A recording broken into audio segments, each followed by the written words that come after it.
அன்பின் செயல் என்ற தலைப்பில் தற்பொழுது சிந்தனை உரை அளிக்க நமது மதிப்பிற்கும் மரியாதைக்கும் உரிய உலக சமுதாய சேவா சங்கத்தின் துணை பேராசிரியர் அருள்நிதி சுரேந்திரன் ஐயா அவர்கள் மதுரையிலிருந்து இணைந்துள்ளார்கள். ஐயாவின் உரைக்கு முன்னதாக ஐயாவை பற்றி தங்களுடன் பகிர்ந்து கொள்வதில் பெரும் மகிழ்ச்சி அடைகின்றோம். துணை பேராசிரியர் சுரேந்திரன் ஐயா அவர்கள் பிபிஏ, சிஐஏடி, டிஎஃப்ஆர், ADYHE முடித்துள்ளார்கள். மனவளக்கலை பயிற்சிகளை 13 ஆண்டுகளாக கடைபிடித்தும் ஆசிரியராக 10 ஆண்டுகளாகவும் சேவையாற்றி வருகின்றார்கள். முன்னாள் செயலாளராக மதுரை மண்டல உலக சமுதாய சேவா சங்கத்திலும் தற்பொழுது துணைத் தலைவராக கோப்புதூர் மனவளக்கலை மன்ற அறக்கட்டளையிலும் பொருளாளராக ஐயர் பங்களா வேதாத்ரி மகரிஷி தவ மையத்திலும் தொண்டாற்றி வருகின்றார்கள். ஹோமியோபதி, மலர் மருத்துவம், காய்கறி மருத்துவம், இயற்கை மருத்துவ ஆர்வலர், ஆராய்ச்சியாளராகவும் தனியார் தொலைக்காட்சி ராஜ் டிவியின் தென் தமிழக மேலாளராகவும் உள்ளார்கள். ஐயாவின் துணைவியார் பேராசிரியர் பவானி ஈஸ்வரி அம்மா அவர்கள் மனவளக்கலை ஆசிரியராக 8 ஆண்டுகளாக சேவையாற்றி வருகின்றார்கள். இவ்வளவு சிறப்புகளை உடைய ஐயா அவர்களை தற்பொழுது சிந்தனை உரை அளிக்குமாறு அனைவரின் சார்பிலும் வாழ்த்தியும் வணங்கி வரவேற்று சிந்தனை உரை அளிக்க அன்போடு அழைக்கின்றோம். வாழ்க வளமுடன் ஐயா. வாழ்க வையகம், வாழ்க வையகம், வாழ்க வளமுடன். குரு வாழ்க, குருவே துணை. அன்பான சிந்தனையாளர்களே, சான்றோர் பெருமக்களே, உங்களை இந்த இனிய காலை வேளையிலே சந்திப்பதில் பெரும் மகிழ்ச்சி அடைகின்றோம்.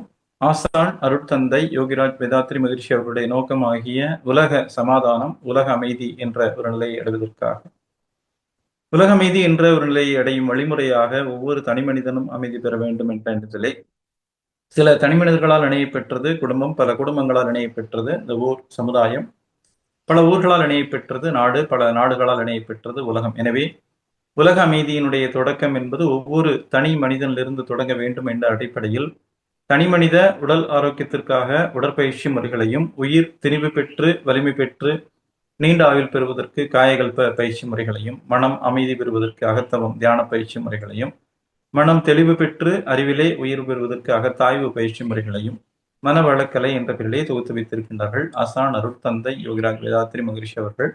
இந்த உன்னதமான உலக சமாதானம், உலக அமைதி என்ற ஒரு திட்டத்திலே நாம் நம்மையும் இணைத்துக் கொள்வதன் பொருட்டு இந்த பயிற்சி முறைகளை முறையாக செய்து வருவோம் என்று உறுதிமொழி ஏற்றுக்கொண்டு சங்கல்பம் செய்து கொண்டு இன்றைய இந்த நிகழ்வினை நிறைவாக நடத்தி தரும்படி எல்லாம் அல்ல பேராட்களையும் ஆசான் அருட்தந்தை யோகிராஜ் வேதாத்ரி மகிழ்ச்சி அவர்களையும் பிரபஞ்சம் முழுவதும் நிறைந்திருந்து நம்ம எப்பொழுதும் வழிநடத்தி கொண்டிருக்கக்கூடிய அனைத்து குருமார்களையும் வணங்கி இந்த நிகழ்வை தொடங்குகிறோம். வாழ்க வளமுடன், வாழ்க வளமுடன், வாழ்க வளமுடன்.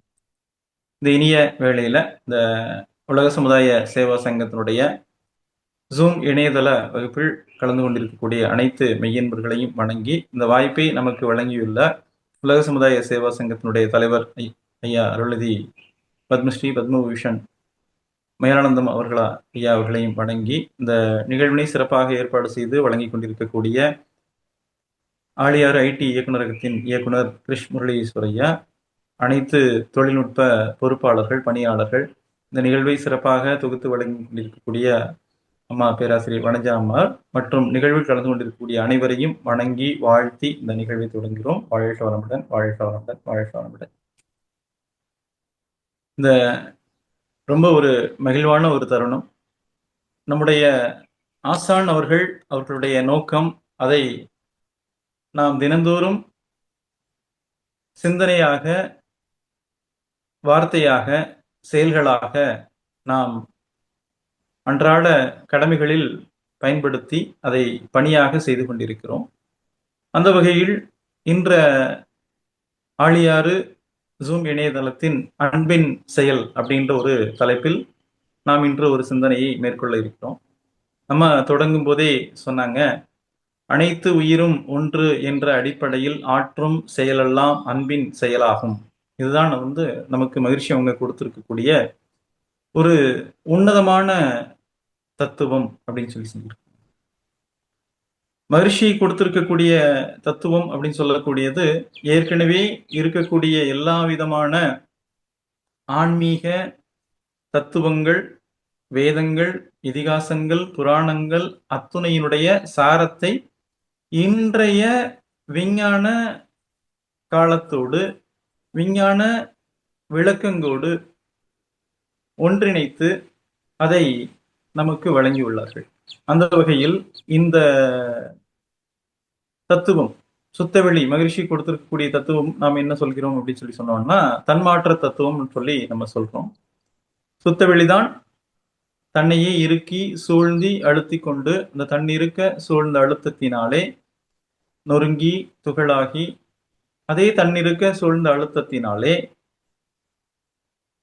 வெண்முதல் நிலம் வரை பஞ்சபூதங்களாகி ஓரறிவு தாவரம் முதற்கொண்டு ஆறாவது அறிவு என்ற ஒரு சிறப்பு பெற்ற நிலையில் மனிதனாக வந்திருக்கிறது. இதுதான் நமக்கு அருட்தந்தையவர்கள் விஞ்ஞான விளக்கத்தோடு விஞ்ஞான விளக்கத்தின் உதவியோடு விஞ்ஞான தத்துவத்தோடு நமக்கு ஒருங்கிணைத்து அதை கொடுத்திருக்கிறாங்க. இந்த தத்துவத்தை புரிந்து கொள்வதற்காகவே நமக்கு இத்துணை பயிற்சிகளும் கொடுத்திருக்கிறார்கள். உடல் நலத்திற்காக உடற்பயிற்சி, உயிர் வளத்திற்காக காயகல்ப பயிற்சி, மன அமைதிக்கு தியானம், இதெல்லாம் அறிவில் உயர்வு பெறுவதற்கு அகத்தாய்வு என்ற பயிற்சி முறைகளை படிநிலைகளை நமக்கு கொடுத்திருக்கிறார்கள். ஒவ்வொரு பயிற்சிகளிலும் எண்ணம் ஆராய்தல், ஆசை சீரமைத்தல், சினம் தவிர்த்தல், கவலை ஒழித்தல், நான் யார் என்ற அடிப்படை தத்துவங்களோடு பல்வேறு தலைப்புகள் நமக்கு வாழ்வின் நோக்கம், வாழ்க்கை தத்துவம், பஞ்சபூத நவகிரக தவம், பஞ்சேந்திரிய தவம், இது போன்ற தவமுறைகள் கூடுதலாகவும் அதற்கு அடுத்தபடியாக நான் யார், இப்படி நிறைய பாவ பதிவுகளும் போக்கும் வழிமுறைகளும், பெண்ணின் பெருமை, குடும்ப அமைதி, இப்படி அந்த அகத்தாய்வு பயிற்சிகள்ல நமக்கு கொடுத்திருக்கக்கூடிய அத்துணை தலைப்புகளும் எதற்காக அப்படின்னு சொல்லி கேட்டோம் அப்படின்னா சுத்தவெளிதான் மனிதனாக வந்திருக்கிறது என்பதை உணர்வதற்காக மட்டுமே. இந்த தத்துவங்களை நாம் உணர்வாக பெற்றுவிட்டோம் அப்படின்னு சொல்லி சொன்னோம் அப்படின்னா இந்த தத்துவங்களை நாம் உணர்வாக பெற்றுவிட்டோம். சுத்தவெளிதான் மனிதனாக வந்திருக்கிறது. இந்த சுத்தவெளி மனிதனாக எதற்கு வந்திருக்கிறது அப்படின்னு சொல்லி கேட்டோம் அப்படின்னா அந்த நிலைகள்ல என்ன சொல்லியிருக்கிறாங்க அப்படின்னா வாழ்க்கையில் சில இன்ப துன்ப அனுபவங்களை பெற வேண்டும், இன்பத்தை மட்டுமே நான் அனுபவிக்க வேண்டும் அப்படின்னு சொல்லி சொன்னோம் அப்படின்றது நம்முடைய விருப்பமாக இருக்கு. ஆனா அந்த விருப்பத்திற்கு மாறாக சில நேரங்களில் சில இடங்களில் நமக்கு சில சூழல்களில் துன்பமும் தவிர்க்க முடியாத நிலையில் ஏற்படுகிறது. இந்த இன்ப துன்ப அனுபவத்தை நாம் எவ்வாறு அனுபவிக்க வேண்டும் அப்படின்றத நாம் கற்றுக்கொண்டோம் அப்படின்னு சொல்லி சொன்னோம் அப்படின்னா அந்த இன்பத்தினால் பெரிய அளவுல எனக்கு மனதுல ஒரு சலனம் ஏற்படாது, அதே போல துன்பத்தினாலும் எனக்கு மனதில் சலனம் ஏற்படாது அப்படின்றத நம்ம புரிந்து கொள்ளலாம். பொதுவா பார்த்தோம் அப்படின்னா இந்த வாழ்க்கையில ஏற்படக்கூடிய இன்ப துன்பத்தை அனுபவிப்பது உடலா மனமா அப்படின்னு சொல்லி பார்த்தோம் அப்படின்னா உடல் இன்ப துன்பத்தை அனுபவித்தாலும் அதை மிகைப்படுத்தியோ இல்ல குறைவுபடுத்தியோ காட்டுவது மனம்தான். உடல் இன்ப துன்பத்தை அனுபவித்தாலும் அதை மிகைப்படுத்தியோ அல்லது குறைவுபடுத்தியோ காட்டக்கூடியது நம்முடைய மனம்தான் அப்படின்றத நாம் புரிந்து கொண்டோம் அப்படின்னு சொல்லி சொன்னோம் அப்படின்னா இந்த மனவளக்கலை பயிற்சியினுடைய சிறப்பு என்ன, அருட்தந்தையவர்கள் வழங்கி இருக்கக்கூடிய தத்துவங்களுடைய சிறப்பு என்ன, வாழ்க்கையில் இது எந்த அளவுக்கு நமக்கு பயன்படும், எந்த இடத்துல நம்ம இதை அப்ளை பண்ணிக்கலாம், அப்ப அதன் மூலமாக நம்ம வாழ்க்கையை மேம்படுத்தி வாழ்க்கையை சிறப்பாக வாழ்தல் அப்படின்றதான் இந்த மனவளக்கலை பயிற்சியினுடைய நோக்கம். வாழக்கூடிய நாம் வாழ வேண்டும் என்று எண்ணி நாம என்ன செய்யல வரல அப்படின்னு சொல்லி சொல்றாங்க மகிழ்ச்சி. அப்ப ஆனா பிறந்துட்டோம், என்ன செய்ய போறோம், பிறந்து விட்டோம். மகிழ்ச்சி ஒரு உலக சமாதானம் கவி 44 சொல்லுவாங்க, பிறந்து விட்டோம், வாழ்கின்றோம், அனுபவித்தோம், பெற்றபலன் இன்ப துன்பம் இரண்டே ஆகும், பெற்றபலன் இன்ப துன்பம் இரண்டே ஆகும், இருந்துவிடப் போகின்றோம் என்றோ ஒரு நாள், இதற்குள்ளே அமைதி பெற உலக வாழ்வை துறந்துவிட முடியாது, தொல்லை நீங்கி மனித இனம் சுகமாக வாழ்வதற்கு ஏற்ப சிறந்தபடி சூழ்நிலைகள் அமைக்க வேண்டும், சிந்தனையில் உயர்வில் எல்லோர் கடமை இது அப்படின்னு சொல்லியிருக்காங்க. நம்ம பிறந்துட்டோம், வாழ்க்கையில நம்ம வாழ்ந்துதான் ஆக வேண்டும், வாழ்ந்து கொண்டிருக்கிறோம். இதுல நமக்கு ஏற்பட்ட அனுபவங்கள் என்று சொல்லணும் அப்படின்னு சொல்லி சொன்னோம்னா இன்பம் துன்பம் இந்த ரெண்டு தான் இருக்கு. என்றோ ஒரு நாள் நாம் இறந்து விட போகின்றோம், இதற்குள்ளே அமைதி பெறுவதற்கு இந்த உலக வாழ்க்கையை துறந்து விட முடியாது. அப்ப இந்த வாழ்க்கையை நம்ம வாழும்போது நாம் சரியாக வாழ்வதற்கும் நம்முடைய சந்ததியினர் சிறப்பாக வாழ்வதற்கும் ஏற்ற ஒரு சூழலை ஏற்படுத்த வேண்டும். இதுதான் அறிவில் உயர்வில் உள்ளோருடைய கடமை அப்படின்னு சொல்லியிருக்காங்க. என்கிட்ட ஒரு மிகப்பெரிய பொருளாதாரம் இருக்கு, ஒரு மிகப்பெரிய அளவுல நான் ஒரு செல்வந்தனா இருக்கிறேன், மிகப்பெரிய அதிகாரம் இருக்கு. இந்த பொருளாதாரத்தையும் அதிகாரத்தையும் நான் வைத்துக்கொண்டு என்னுடைய புகழை மேம்படுத்திக் கொள்ளுதல், என்னுடைய புகழை வளர்த்துக் கொள்ளுதல் அப்படின்றது மட்டும், என்னுடைய புலன் இன்பங்களை அனுபவித்தல் அப்படின்றது மட்டும் நோக்கமாக இல்லாமல், என்னுடைய பொருளையும் என்னுடைய அதிகாரத்தையும் வைத்துக்கொண்டு என்னுடைய வாழ்க்கையும் சிறப்பாக ஏற்படுத்தி கொண்டு சமுதாய மக்களும் சிறப்பாக வாழ்வதற்குரிய ஒரு சூழலை ஏற்படுத்த வேண்டும். இதுதான் என்கிட்ட இருக்கக்கூடிய அந்த அறிவுத்திறனுடைய பலன் அப்படின்னு சொல்லி நமக்கு இந்த கவி மூலமாக அருட்தந்தை அவர்கள் நமக்கு உணர்த்தி உள்ளார்கள். இத பல்வேறு தத்துவங்கள் நமக்கு உணர்த்தி கொண்டேதான் இருந்திருக்கிறது. அதை நாம் உணர்வதற்கான ஒரு தக்க தருணமாக இந்த பிறவியில், இந்த வாழ்க்கையில், இந்த நேரத்தை நாம் எடுத்துக்கொள்ளலாம். நம்ம இதுக்கு முன்பாக எத்தனையோ பிறவி தொடர் நமக்கு ஏற்பட்டு இருக்கிறது அப்படின்றத நமக்கு அருட்தந்தை அவர்கள் சொல்லியிருக்கிறார்கள். அந்த வகையில இப்ப பக்தியில எடுத்துக்கிட்டோம் அப்படின்னா நம்ம அம்மா சொன்ன மாதிரி அனைத்து உயிரும் ஒன்று என்ற அடிப்படையில் ஆற்றும் செயல்கள் எல்லாம் அன்பின் செயலாகும் அப்படின்னு சொல்லியிருக்கிறாங்க. அப்ப இந்த அனைத்து உயிரும் ஒன்று அப்படின்றத நாம் உணர்வதற்கு எவ்வளவோ மந்திரங்கள், பயிற்சிகள், கடுமையான பயிற்சிகள், விரதங்கள் இதெல்லாம் நம்ம நிறைய கடைபிடித்திருக்கிறோம். அந்த கடைபிடித்த அந்த விஷயம் பார்த்தோம் அப்படின்னா அதை உணர்ந்து செய்திருக்கிறோமா அப்படின்னு சொன்ன உணர்ந்து சொல்லியிருக்கிறோமா அப்படின்னா, அது சொல்லியிருந்தோம் அப்படின்னா நம்முடைய வாழ்க்கை இன்னும் இப்ப நமக்கு கிடைத்திருக்கக்கூடிய இந்த நிலை அப்படின்னு சொல்லக்கூடியது சற்று முன்பாக அது கிடைத்திருக்கலாம். இன்னும் சொல்லப்போனா நம்மளை சார்ந்து இருக்கக்கூடிய இன்னைக்கு நமக்கு இந்த பயிற்சிகள் எல்லாம் இந்த தத்துவங்கள் எல்லாம் எனக்கு நான் நல்லா தெரியும். இருந்தாலும் பார்த்தோம் அப்படின்னா சில நேரங்கள்ல நமக்கு அந்த உணர்ச்சி நிலை எனக்கு கூடியிருது. இந்த உணர்ச்சி நிலை கூடும்போது மகிழ்ச்சி என்ன சொல்றாங்க அப்படின்னு சொல்லி கேட்டோம் அப்படின்னா, இதெல்லாமே தத்துவங்களை நமக்கு பக்தியில ஒரு கந்த குரு கவசம் நம்ம படிப்போம். அதுல சதானந்த சுவாமிகள் அவங்க எழுதின ஒரு பாடல் கந்த குரு கவசம். இதை நம்ம பக்தியில பாடும்போது அதனுடைய சொல்லிய பாட்டின் பொருள் உணர்ந்து சொல்லும் போது அதனுடைய முழுமையான விளக்கம் என்பது நமக்கு வாழ்க்கையை சிறப்பாக வாழ்வதற்கு உதவி செய்யும். அந்த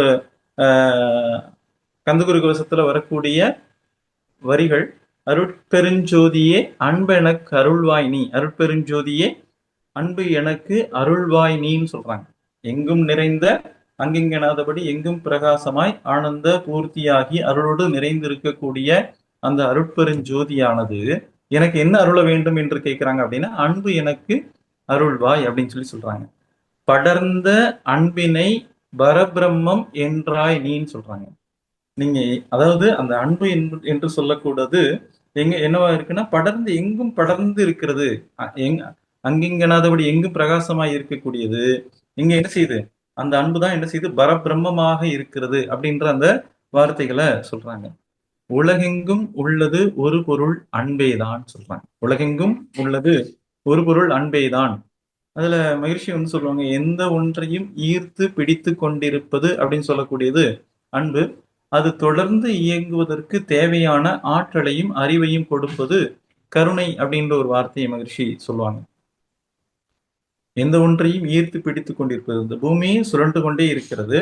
நாம் இப்பொழுது மேல் பகுதியில இருக்கிறோம். அதே சுழற்சியில வரும்போது அது 180 டிகிரி வரும்போது பார்த்தோம் அப்படின்னா அப்படியே கீழே போகும்போதும் நம்மளை என்ன செஞ்சிருக்கு? அதே போல ஈர்த்து பிடித்து கொண்டிருக்கிறது. இது என்னை மட்டும் இல்ல, மரங்களை, செடிகளை, கொடிகளை, இந்த பூமியின் மீது இருக்கக்கூடிய நீர்நிலைகளை, இப்படி எல்லாவற்றையும் ஈர்த்து பிடித்து கொண்டிருக்கிறது. அப்ப என்ன சொல்றாங்க? படர்ந்த அன்பினை பரபிரம்மம், அந்த பிரம்மமே சூழ்ந்தெழுத்தும் ஆற்றல்ன்ற ஒரு வார்த்தையை சொன்னாங்க இல்லைங்களா? படர்ந்த அன்பினையே பரபிரம்மம் என்றனை நீ, உலகெங்கும் உள்ளது ஒரு பொருள் அன்பேதான் அப்படின்னு சொல்றாங்க. உள் உயிராகி இருப்பதும் அன்பென்றாய் சொல்றாங்க. எனக்குள்ளாக உயிராக இருந்து கொண்டிருப்பது அன்புதான் அப்படின்னு சொல்றாங்க. அப்ப இந்த எனக்குள்ளாக உயிராக இருந்து கொண்டிருப்பது அன்பு அப்படின்னா, எனக்குள்ளாக இருக்கக்கூடிய அந்த உயிர் என்பது என்னை எப்படியெல்லாம் காத்து கொண்டிருக்கிறது அப்படின்னு சொல்லி பார்த்தோம் அப்படின்னா, நான் தேவையற்ற ஒரு உணவை நான் எடுத்துக்கொண்டேன் அப்படின்னு சொல்லி சொன்னோம் அப்படின்னா இது என்னவா இருக்கு, அது இந்த உணவு உன்னுடைய உடலுக்கு பொருந்தாது அப்படின்னு சொல்லிட்டு அதை வாமிட்டா வெளியேற்றிடுது. அப்ப இந்த உயிருக்குள்ளாக அந்த அன்புன்ற ஒரு தன்மை அப்படின்னு சொல்லக்கூடியது இயல்பாகவே இருக்கு. அதையும் மீறி நானு என்னுடைய அறியாமையினால வெளியில இருந்து ஒரு மருந்து மாத்திரைகளை எடுத்துடுறேன் அப்படின்னா அது என்ன செய்யுது, எனக்கு பேதியாக லூஸ் மோஷனாக அதை அந்த தேவையற்ற உணவுப் பொருளை ஜீரணம் முழுமையாக ஆக்காம அதை கழிவாக வெளியேற்றிடுது. இதுதான் வந்து என்ன சொல்றாங்க, உள்ளுயிராகி இருப்பதும் அன்பென்றாய் அப்படின்னு சொல்றாங்க. அன்பே குமரன், அன்பே ஸ்கந்தன் என்ன சொல்றாங்க, அன்பே ஓம் எனும் அருள் மந்திரம் என்றாய் அப்படின்னு சொல்றாங்க. அன்பே குமரன், அன்பே ஸ்கந்தன், அன்பே ஓம் எனும் அருள் மந்திரம் என்றாய். அன்பை உளத்திலே அமர்த்திடும், அன்பை உளத்திலே அமர்த்திடும் ஒரு சக்தியை தந்து தடுத்து ஆட்கொண்டிடவும் வருவாய் அன்பனாய். அன்பை உள்ளத்தில் இருத்துவதற்கும் யார் வர வேண்டும் அப்படின்னு சொல்லி சொன்னோம் அப்படின்னா அன்பனாகத்தான் வர வேண்டும் அப்படின்னு சொல்றாங்க. அருட்தந்தை அவர்கள் இந்த மனித குலத்தின் மீது ஏற்பட்ட ஒரு அன்பின் காரணமாக, ஒரு கருணையின் காரணமாக இந்த பயிற்சி முறைகள், நான் வந்து இந்த பயிற்சியை எடுத்துட்டேன், எனக்கு இந்த பயிற்சி முறைகள் நல்லா தெரியும், நான் வந்து என்னுடைய வாழ்க்கையை சிறப்பாக வாழ்ந்து விடலாம் அப்படின்னு சொல்லி அவங்க அருட்தந்தை அதை அவங்க நினைக்கல.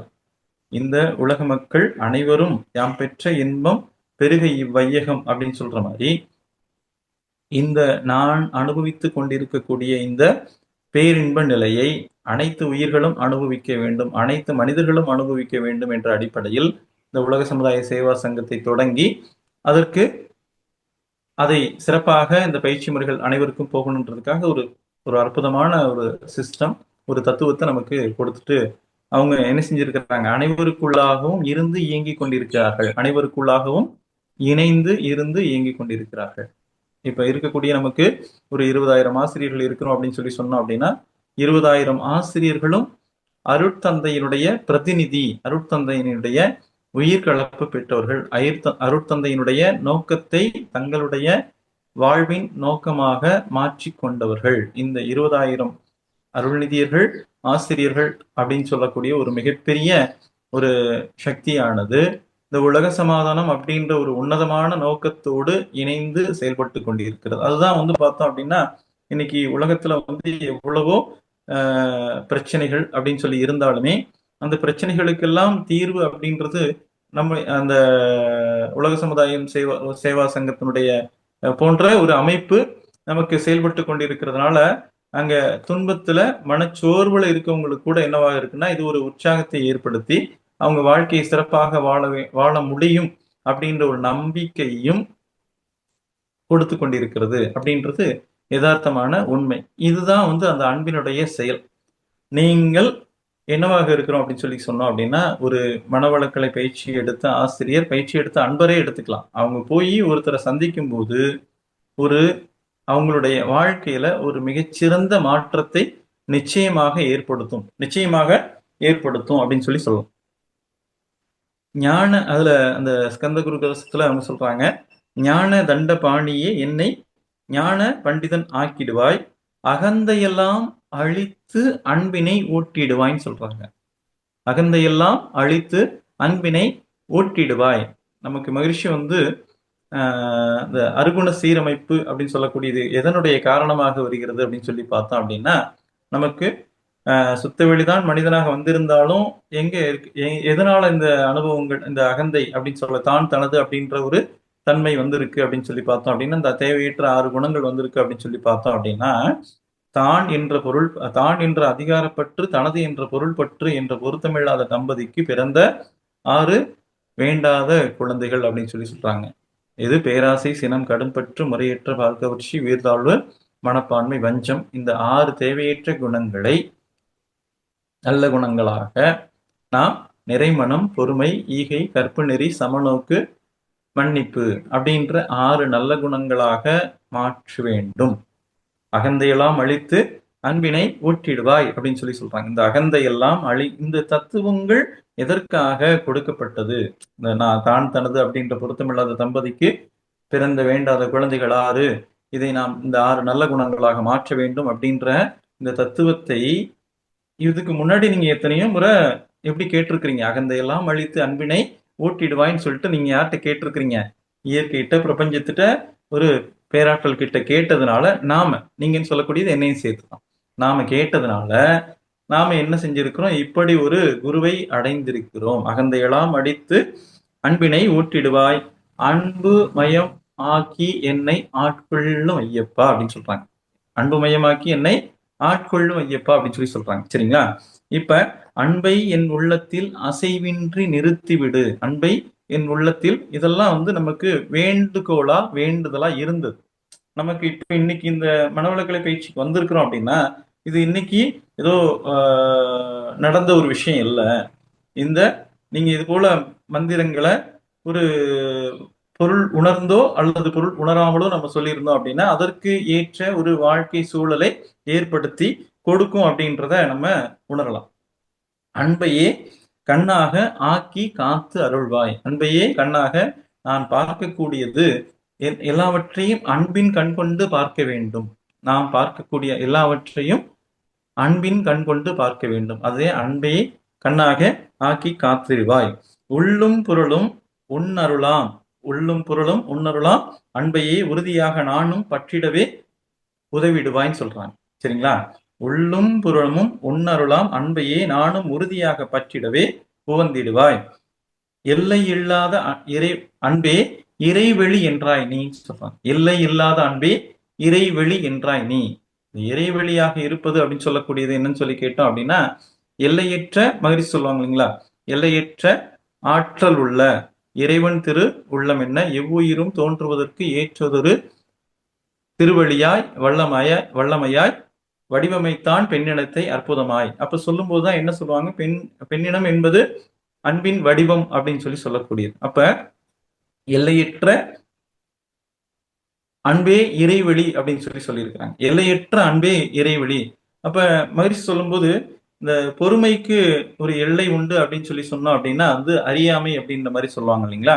அதே போல இந்த அன்புக்கு அப்படின்னு சொல்லக்கூடியது ஒரு எல்லை கட்டி கொண்டோம் அப்படின்னு சொன்னோம் அப்படின்னா அதுக்கு வேற ஒரு பேரை வச்சிருக்கிறாங்க. அதுக்கு பற்று, பாசம் அப்படின்ற ஒரு அன்பை எல்லை கட்டி வைத்துக் கொண்டோம் அப்படின்னு சொன்னோம் அப்படின்னா அதுக்கு பேர் பற்று அல்லது பாசம் அப்படின்ற மாதிரி ஒரு விளக்கம் நமக்கு அருட்தந்தை அவர்கள் கொடுத்திருக்கிறாங்க. அப்ப இந்த அன்பை எல்லை இல்லாத நிலையில் நம்ம விரித்து பழகுவதற்கு தான் நமக்கு இது போன்ற தவ முறைகள் நமக்கு கொடுக்கப்பட்டிருக்கிறது. அதாவது ஒவ்வொரு நிலைகள்லையும் தவ முறைகள் நமக்கு அடிப்படையான நோக்கம் என்னன்னு சொல்லி கேட்டோம் அப்படின்னா அன்பை உணர்வது அப்படின்றது மட்டும், அன்பை உணர்வது மட்டும்தான் அப்படின்னு சொல்லியிருக்கோம். அன்பின்கெனாதபடி எங்கும் என்றாய், அன்பின்கெனாதபடி எங்கும் அன்பென்றாய், அன்பே சிவமும். இந்த சிவமாக இருப்பதும் அன்புதான். அன்பே சக்தியும், அன்பே நீயும், அன்பே நானும், அன்பே சத்தியம், அன்பே நித்தியம்னு சொல்றாங்க. அன்பே சிவமாக இருக்கிறது, அன்பே சக்தியாக இருக்கிறது, அன்பே நீயாகவும் இருக்கிறாய், அன்பே நானாகவும் இருக்கிறேன்.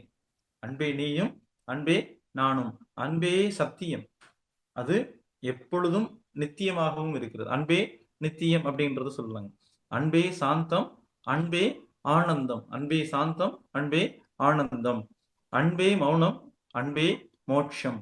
நீங்கள் இப்ப அனைத்து உயிர்கள் மீதும் நாம் அன்பு கொண்டிருந்தோம் அப்படின்னு சொன்னோம் அப்படின்னா அவங்க என்ன செஞ்சாலும் நம்ம மௌனம் அப்படின்ற ஒரு நிலையில நாம அந்த அன்புன்ற நிலைக்கு போயாச்சுன்னா மௌனம் அப்படின்றது ஒரு மிகப்பெரிய ஆயுதமாக மாறிவிடும் அப்படின்னு சொல்லணும். அன்பே மோட்சம். நீங்கள் அன்பு கொண்டிருந்தாலே அது ஒரு மோட்ச நிலைன்னு சொல்றாங்க. எப்படி இறைநிலை எல்லா உயிர்கள் மீதும் அன்பும் கருணையோடு இயங்கிக் கொண்டிருக்கிறதோ அப்ப நான் அன்பை உணர்ந்து கொண்டோம் அப்படின்னு சொன்னா அதுவே மோட்ச நிலை.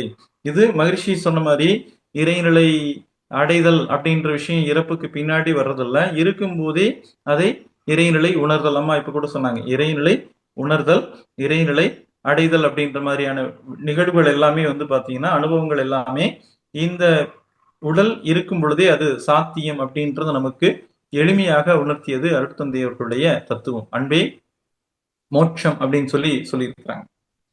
அன்பே பிரம்மமும் அன்பே அனைத்தும் என்றாய். அன்பே பிரம்மமாக இருக்கிறது, இந்த மகிழ்ச்சி சொன்ன தத்துவத்தின் அடிப்படையில நமக்கு ஓரறிவு தாவரத்திலிருந்து 6வது அறிவுன்ற நிலையில சிறப்பு பெற்ற நிலையில இருக்கும்போது மனிதன் வரையில எல்லாமே அனைத்துமே இப்ப சொன்னாங்க இல்லைங்களா, அனைத்து உயிரும் ஒன்று என்ற அடிப்படையில் ஆற்றும் செயல்கள் எல்லாம் அன்பின் செயல்களாமாம் அப்படின்ற மாதிரி, அன்பே அனைத்தும் என்றாய், அன்பில்லாத இடம் அங்கும் இங்கும் இல்லை என்றாய், எங்கும் நிறைந்த அன்பே என்குரு நாதனப்பா, எங்கும் நிறைந்த அன்பே என்குரு நாதனப்பா, அன்பில் உரையும் அருட்குருநாதரேதான் ஸ்கந்தாசிரமத்தில் ஸ்கந்தகுருவானான் கான் அப்படின்னு சொல்லியிருக்கிறாங்க.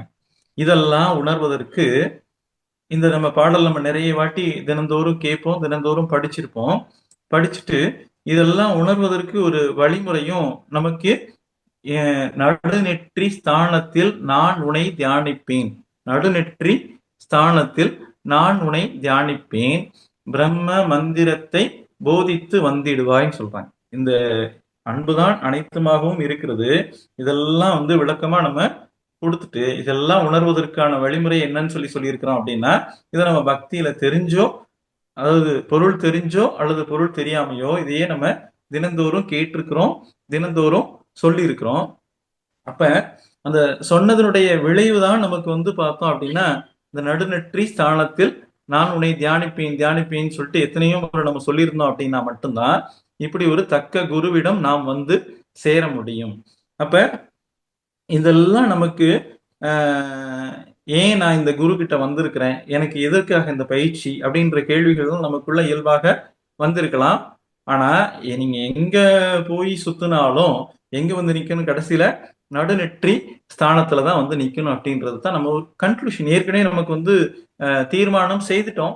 இருந்தாலும் நமக்கு அந்த ஏற்கனவே நமக்குள்ள இருக்கக்கூடிய பதிவுகளுடைய அனுபவம் இருக்கு பாத்தீங்களா, அந்த கோயிலுக்கு போனா அது சரியாயிரும், இந்த கோயிலுக்கு போனா இது சரியாயிரும் அப்படின்ற மாதிரி நமக்குள்ள ஏற்பட்டு வச்சிருக்கக்கூடிய அந்த பதிவுகள், அந்த பதிவுகளின் அடிப்படையில நம்ம இது போன்ற விஷயங்களையும் தொடர்ந்து செய்துட்டு இருக்கிறோம் அப்படின்ற விஷயத்த நம்ம புரிஞ்சுக்கலாம். அப்ப அடிப்படையில என்ன வேணும்னு சொல்லி கேட்டோம் அப்படின்னா, அன்புமயமாக இருத்தல் மட்டும்தான் அடிப்படையில வாழ்வினுடைய நோக்கம். அன்புமயமாக இருத்தல் மட்டும்தான் வாழ்வினுடைய நோக்கம். இந்த ஒரு உண்மையை உணர்வதற்குத்தான் இவ்வளவு தத்துவங்கள் அருட்தந்தை அவர்கள் நம்ம பார்த்தோம் அப்படின்னா, சுத்தவெளிதான் மனிதனாக வந்திருக்கிறது, சுத்தவெளிதான் மனிதனாக வந்திருக்கிறது, சுத்தவெளிதான் மனிதனாக வந்திருக்கிறது அப்படின்றத தொடர்ந்து சொல்லிக்கிட்டே இருந்தாங்க. இத ஒவ்வொரு நீங்க எந்த பாடம் எடுத்தாலும், எந்த புத்தகம் எடுத்தாலும் அதுக்குள்ள என்ன இருக்குன்னா இந்த சுத்தவெளி தத்துவம் அடிப்படையாக இருக்கும். சுத்தவெளிதான் மனிதனாக வந்திருக்கிறது அப்படின்ற விஷயத்த அடிப்படைய நமக்கு சொல்லிக்கிட்டே தான் இருக்கிறாங்க. அப்ப இந்த சுத்தவெளிதான் மனிதனாக வந்திருக்குன்னா நானும் இறைவன் தான். அப்ப என்னுடைய வாழ்க்கை துணை இறைவன் தான், என்னுடைய குழந்தைகள் இறைவன் தான், என்னுடைய உறவுகள் எல்லாமே இறைவன் தான் அப்படின்னு சொன்னோம் அப்படின்னா, என்னுடைய அண்டை வீட்டாரா இருக்கட்டும், என்னுடைய சக அலுவலகத்துல பணிபுரியக்கூடிய சக பணியாளர்களா இருக்கட்டும், இல்ல சக என்னுடைய ஒரு பயணத்தின் போது இருக்கக்கூடிய சக பயணியாக இருக்கட்டும், இவ எல்லாருமே இறைவனாக நான் பார்க்கக்கூடிய ஒரு நிலைக்கு நான் வந்துட்டேன் அப்படின்னு சொன்னோம் அப்படின்னா, எனக்கு என்னவாக இருக்குன்னா, என்னுடைய செயல்பாடு அப்படின்னு சொல்லக்கூடியது என்னுடைய நலத்திற்காக மட்டும் இருக்காது, என்னுடைய குடும்ப நலத்திற்காக மட்டும் இருக்காது. மகிழ்ச்சி அந்த நிலையில வரும்போது சொல்றாங்க, என்ன சொல்றாங்கன்னா, உலக குடும்பமாக மாறிடுவோம் அப்படின்னு சொல்றாங்க. உலக குடும்பமாக மாறிடுவோம். அதுதான் ஒரு கவியில சொல்லுவாங்க, அந்த பிறருக்காகவே வாழ்தல் அப்படின்ற அடிப்படையில் என்ன சொல்றாங்க, பிறர் நலத்திற்கு உதவாத உடல் வலுவும் அறிவும் விலங்கினத்ததாகும் சொல்றாங்க. பிறர் நலத்துக்கு உதவாத உடல் வலிவும் அறிவும் விலங்கினத்ததாகும், பெற்ற பிறவியும் மதிப்பும் விலங்கினத்ததாகும், பிறர் உழைப்பின் விளைவாலும் உதவியாலும் பிழைக்கின்றோம் என்ற உண்மை மறவாதோன் மனிதன். இந்த காலையில நான் எழுந்ததுல இருந்து இரவு தூங்குறது வரைக்கும் என்னுடைய வாழ்க்கைக்கு நான் பயன்படுத்தக்கூடிய ஒரு அந்த பர்பஸை, பல்பொடியா இருக்கட்டும் இல்ல டூத் பேஸ்ட் ஏதோ ஒண்ணா இருக்கட்டும், இரவு நான் பயன்படுத்துறதுக்கு தூங்குறதுக்கு பயன்படுத்தக்கூடிய ஒரு கொசு விரட்டியா இருக்கட்டும், இது எல்லாமே பாத்தீங்க அப்படின்னா நான் என்ன செஞ்சிருக்கிறேன், மனித குலத்தினுடைய உழைப்புல இருந்துதான் பெற்றிருக்கிறேன். பிறர் உழைப்பின் விளைவாலும் உதவியாலும் பிழைக்கின்றோம் என்ற உண்மை மறவாதோன் மனிதன். பிறருக்கு எவ்விதமும் வருத்தம் எழா முறையில் பெருஞ்செல்வம் சேர்ந்திடினும் பிழையில்லை. பிறருக்கு எந்த விதத்திலையும் வருத்தம் இல்லாத முறையில் பெருஞ்செல்வம் சேர்ந்திடனும் பிழையில்லை. அதனால் பிறர் மகிழ பல மக்கள் வாழ்வில் வளம் ஓங்க பேருதவி புரிந்தவரே பிறந்த பயன் பெற்றார்.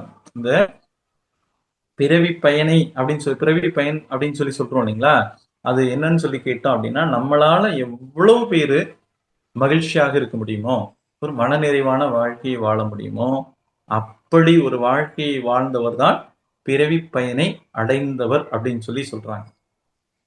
பிறர் நலத்திற்கு உதவாத உடல் வலிவும் அறிவும் விலங்கினத்ததாகும் அப்படின்னு சொன்ன மாதிரி, இப்ப நம்முடைய வாழ்க்கையில தினசரி என்னுடைய காலையில எழுந்ததுல இருந்து இரவு தூங்குறது வரைக்கும் இன்றைய நாள்ல நான் ஒருவதற்கு ஏதாவது ஒரு வகையில நான் உதவி பண்ணியிருக்கிறேன் அப்படின்னு சொல்லி சொன்னோம் அப்படின்னா, அது எனக்கு பிறவி இந்த நாள்ல நான் பிறவி பயனை அடைந்திருக்கிறேன் அப்படின்னு சொல்லி நம்ம எடுத்துக்கலாம்.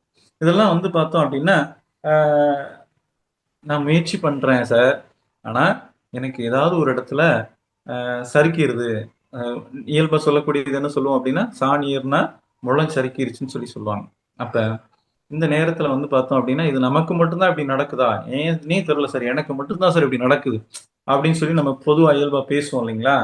ஆனா மகிழ்ச்சி என்ன சொல்றாங்கன்னா, அந்த எனது வாழ்க்கை விளக்கம் புத்தகத்துல 2 நிகழ்வுகளை சொல்லுவாங்க. ஒண்ணு பார்த்தோம் அப்படின்னா, ஒரு மாணவன் ஒரு டியூஷன் வந்த ஒரு மாணவர்கிட்ட திண்ணை பள்ளிக்கூடத்துல படித்த மாணவன்கிட்ட அவரை படிக்கல, நான் சொல்றதை நீ கேட்கலன்னு சொல்லி அந்த மாணவனை அடிச்சது ஒண்ணு. அவங்க அம்மா லட்சுமி அம்மையார் குளிக்கும் போது அவர் மேல அதிகாலையில தண்ணி மேல ஊத்தும்போது இந்த 2 நிகழ்வுகளும் அவங்க இந்த சினம் தவிர்த்தல் வந்ததுக்கு ஒரு அடிப்படை காரணமா சொல்லியிருக்காங்க. அந்த நேரத்துல அந்த பகுதியில மகிழ்ச்சி சொல்லியிருக்கக்கூடிய ஒரு கவி என்னன்னு சொல்லி கேட்டோம் அப்படின்னா, அறிவை புலன்களில் அதிக நாள் பழக்கினேன். அறிவை புலன்களில், இது கண்ணு காது மூக்கு நாக்கு தோல், இந்த 5 புலன்கள் மீது அதிக நாள் பழக்கினேன். அதன் பயன் உணர்ச்சிகள் அறிவை வென்றன. நான் புலன்கள் மூலமாகவே அறிவை செலுத்தி கொண்டு வந்ததுனால என்ன செஞ்சிச்சு, உணர்ச்சிகள் அறிவை வென்றன. சரிங்களா. அறிவை அறிவால் ஆராய பழக்கினேன். அறிவை அறிவால்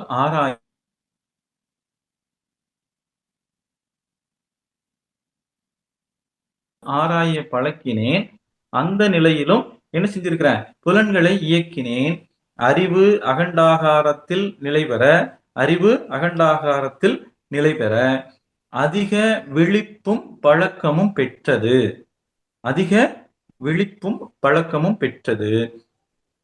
அறிவு புலன்களை அறிந்தது வென்றதுன்னு சொல்றாங்க. அறிவு புலன்களை அறிந்து வென்றது. அங்கு வாருங்கள் அமைதி விரும்புவோர். அப்ப எனக்கு மட்டும்தான் இந்த சடனா இந்த எமோஷனல் ஸ்டேட்டுக்கு நான் போறேன் அப்படின்றது இல்ல. இது மகிழ்ச்சி போன்ற மகான்களும் என்ன செஞ்சிருக்கிறாங்க, அதுக்கு அந்த விளக்கம் பெறுவதற்கு முன்னாடி, அந்த நிலைக்கு வர்றதுக்கு முன்னாடி இப்படி கொஞ்சம் கொஞ்சமா தான் அந்த மாற்றம் வந்திருக்கிறது அப்படின்னு சொல்லி அவங்க அனுபவமாகவே நமக்கு சொல்லியிருக்கிறாங்க. அப்ப இப்ப நமக்கு தொடர்ந்து நான் பயிற்சி மேற்கொள்ளணும் அப்படின்னு சொல்லி சொன்னோம் அப்படின்னா, இந்த நேற்றை விட இன்றைய நாள் எனக்கு சிறப்பாக இருக்கிறது, நேற்றை விட இன்று நான் சிறப்பாக செயல்பட்டு இருக்கிறேன், இந்த விஷயத்துக்கு வரணும் அப்படின்னா நம்ம செய்ய வேண்டிய விஷயம் என்னன்னு சொல்லி கேட்டோம் அப்படின்னா, இந்த இடத்துக்கு வரணும்னா நம்ம தொடர்ந்து பயிற்சி பண்றது மட்டும்தான். நான் ஒரு 10 ஆண்டுகளாக இருக்கிறேன், 20 ஆண்டுகளாக இருக்கிறேன், 30 ஆண்டுகளாக இருக்கிறேன் அப்படின்னு சொல்லக்கூடியது அத்துணையுமே நம்ம அந்த வார்த்தையில வேணா சொல்லுவதற்கு ஒரு மகிழ்ச்சியா இருக்கும், ஒரு பெருமையா இருக்கும். ஆனா இந்த 10 ஆண்டுகளாக நான் பயிற்சியில எவ்வளவு நாள் இருக்கிறேன் அப்படின்ற விஷயத்த நம்ம பார்க்கணும். நான் ஏற்கனவே ஒவ்வொரு முறையும் சொல்லும்போது, ஒரு வருடத்திற்கு ஒரு 10 நாட்கள் பயிற்சி செய்யல அப்படின்னாலே அதுவே ஒரு மிகப்பெரிய குற்ற உணர்ச்சியாக இருக்கும் எனக்கு. வருடத்திற்கு 10 நாட்கள் பயிற்சி பண்ணல அப்படின்னாலே. ஏன்னா ஏன் அந்த நாளை நம்ம செய்யல, ஏன்னா ஒரு காஸ்ட், நீங்க அந்த அன்புன்றது பாத்தீங்கன்னா பிறரிடத்துல செலுத்துவதற்கு முன்னாடி உங்களோட உங்க மேல நீங்க அன்பு செலுத்தணும் அப்படின்னா உங்களை பராமரித்தல். நீங்க ஒரு வீட்டு மேல இருக்கக்கூடிய அன்பு தான் வீட்டை டெய்லி சுத்தம் பண்றது. பாத்திரத்து மேல இருக்கக்கூடிய அது அன்பை எல்லை கட்டி வச்சிருக்கனால பாசம்னு சொல்லியிருக்கோம், பற்றுன்னு சொல்றோம். இருந்தாலும் அது அன்போட வேறு வார்த்தை தான். சரிங்களா. இந்த வீட்டு மேல இருக்கக்கூடிய அன்பு தான் வீட்டை டெய்லி விழுந்து விழுந்து விழுந்து துடைக்கிறது. சரிங்களா. அதை தினசரி சுத்தம் பண்றது. சரிங்களா? பாத்திரத்தை அப்படி நம்ம சுத்தம் பண்றது, துணிமணிகளை நல்லா சுத்தம் பண்ணி பயன்படுத்தும் அப்படின்னு நினைக்கிறது எல்லாமே அது எல்லை கட்டிய அன்பு தான். இதே அன்பை நீங்க உங்க மேல செலுத்தணும். நீங்க இந்த உடலை பராமரிக்கணும். இந்த உடலுக்கு பயிற்சி, உடற்பயிற்சி அப்படின்னு சொல்லக்கூடியத நீங்க கரெக்டா செஞ்சுட்டே வந்தீங்கன்னா மருத்துவமனையில நேரம் செலவழிக்க தேவையில்லை. மருத்துவர்களிடம் நேரம் செலவழிக்க தேவையில்லை. அப்போ உங்க மேல நீங்க அன்பு செலுத்தலைன்னா பிறர் மேல எப்படி நீங்க அன்பு செலுத்த முடியும்? இப்ப இதைத்தான் பைபிள்ல வந்து உன்னிடத்தில் நீ அன்பு செலுத்துவது போல பிறனிடத்திலும் அன்பு செலுத்துவாயாக. நான் செஞ்சா மட்டும்தான், நான் என்ன நினைக்கிறேன் அப்படின்னா, என்னுடைய குழந்தை வந்து கரெக்டா உடற்பயிற்சி பண்ணணும், கரெக்டா நேரத்துக்கு எழுந்துக்கணும், நேரத்துக்கு சாப்பிடணும், நேரத்துக்கு தூங்கணும், நேரத்துக்கு படிக்கணும், எல்லாமே நான் நினைக்கிறேன். சரிங்களா? ஆனா நான் செய்யறது அப்படியே மாத்தி நானும் செய்யறேன். சரிங்களா? அப்ப நான் தினசரி உடற்பயிற்சி நான் செய்யணும், தினசரி காயகல்ப பயிற்சி செய்யணும், தினசரி தியானம் செய்யணும், தினசரி அகத்தாய்வு செய்யணும். இதெல்லாம் நான் செஞ்சுட்டு வந்தேன் அப்படின்னா இது என்னது? இது என் மீதான அன்பின் செயல்னு சொல்லுவோம். என் மீதான அன்பின் செயல். நானு என் குடும்பத்துக்கு தேவையான வேலையை செய்யறேன். பொருள் ஈட்டுதல், குடும்பத்துல நமக்கு வீட்டை பராமரிக்கிற வேலை, உணவு சமைக்கிறது, இது போன்ற வேலைகளை செய்யறேன் அப்படின்னு சொல்லி சொன்னோம் அப்படின்னா இது குடும்பத்திற்கான அன்பின் செயல். நான் ஒருத்தருக்கு சமுதாயத்துல ஒரு அலுவலகத்துல போய் வேலை பார்க்கிறேன் அப்படின்னா சமுதாய வளர்ச்சிக்கு ஏதோ ஒரு வகையில் அந்த வேலை உதவி செய்யுது அப்படின்னா அது சமுதாயத்தின் மீதான அன்பின் செயல்.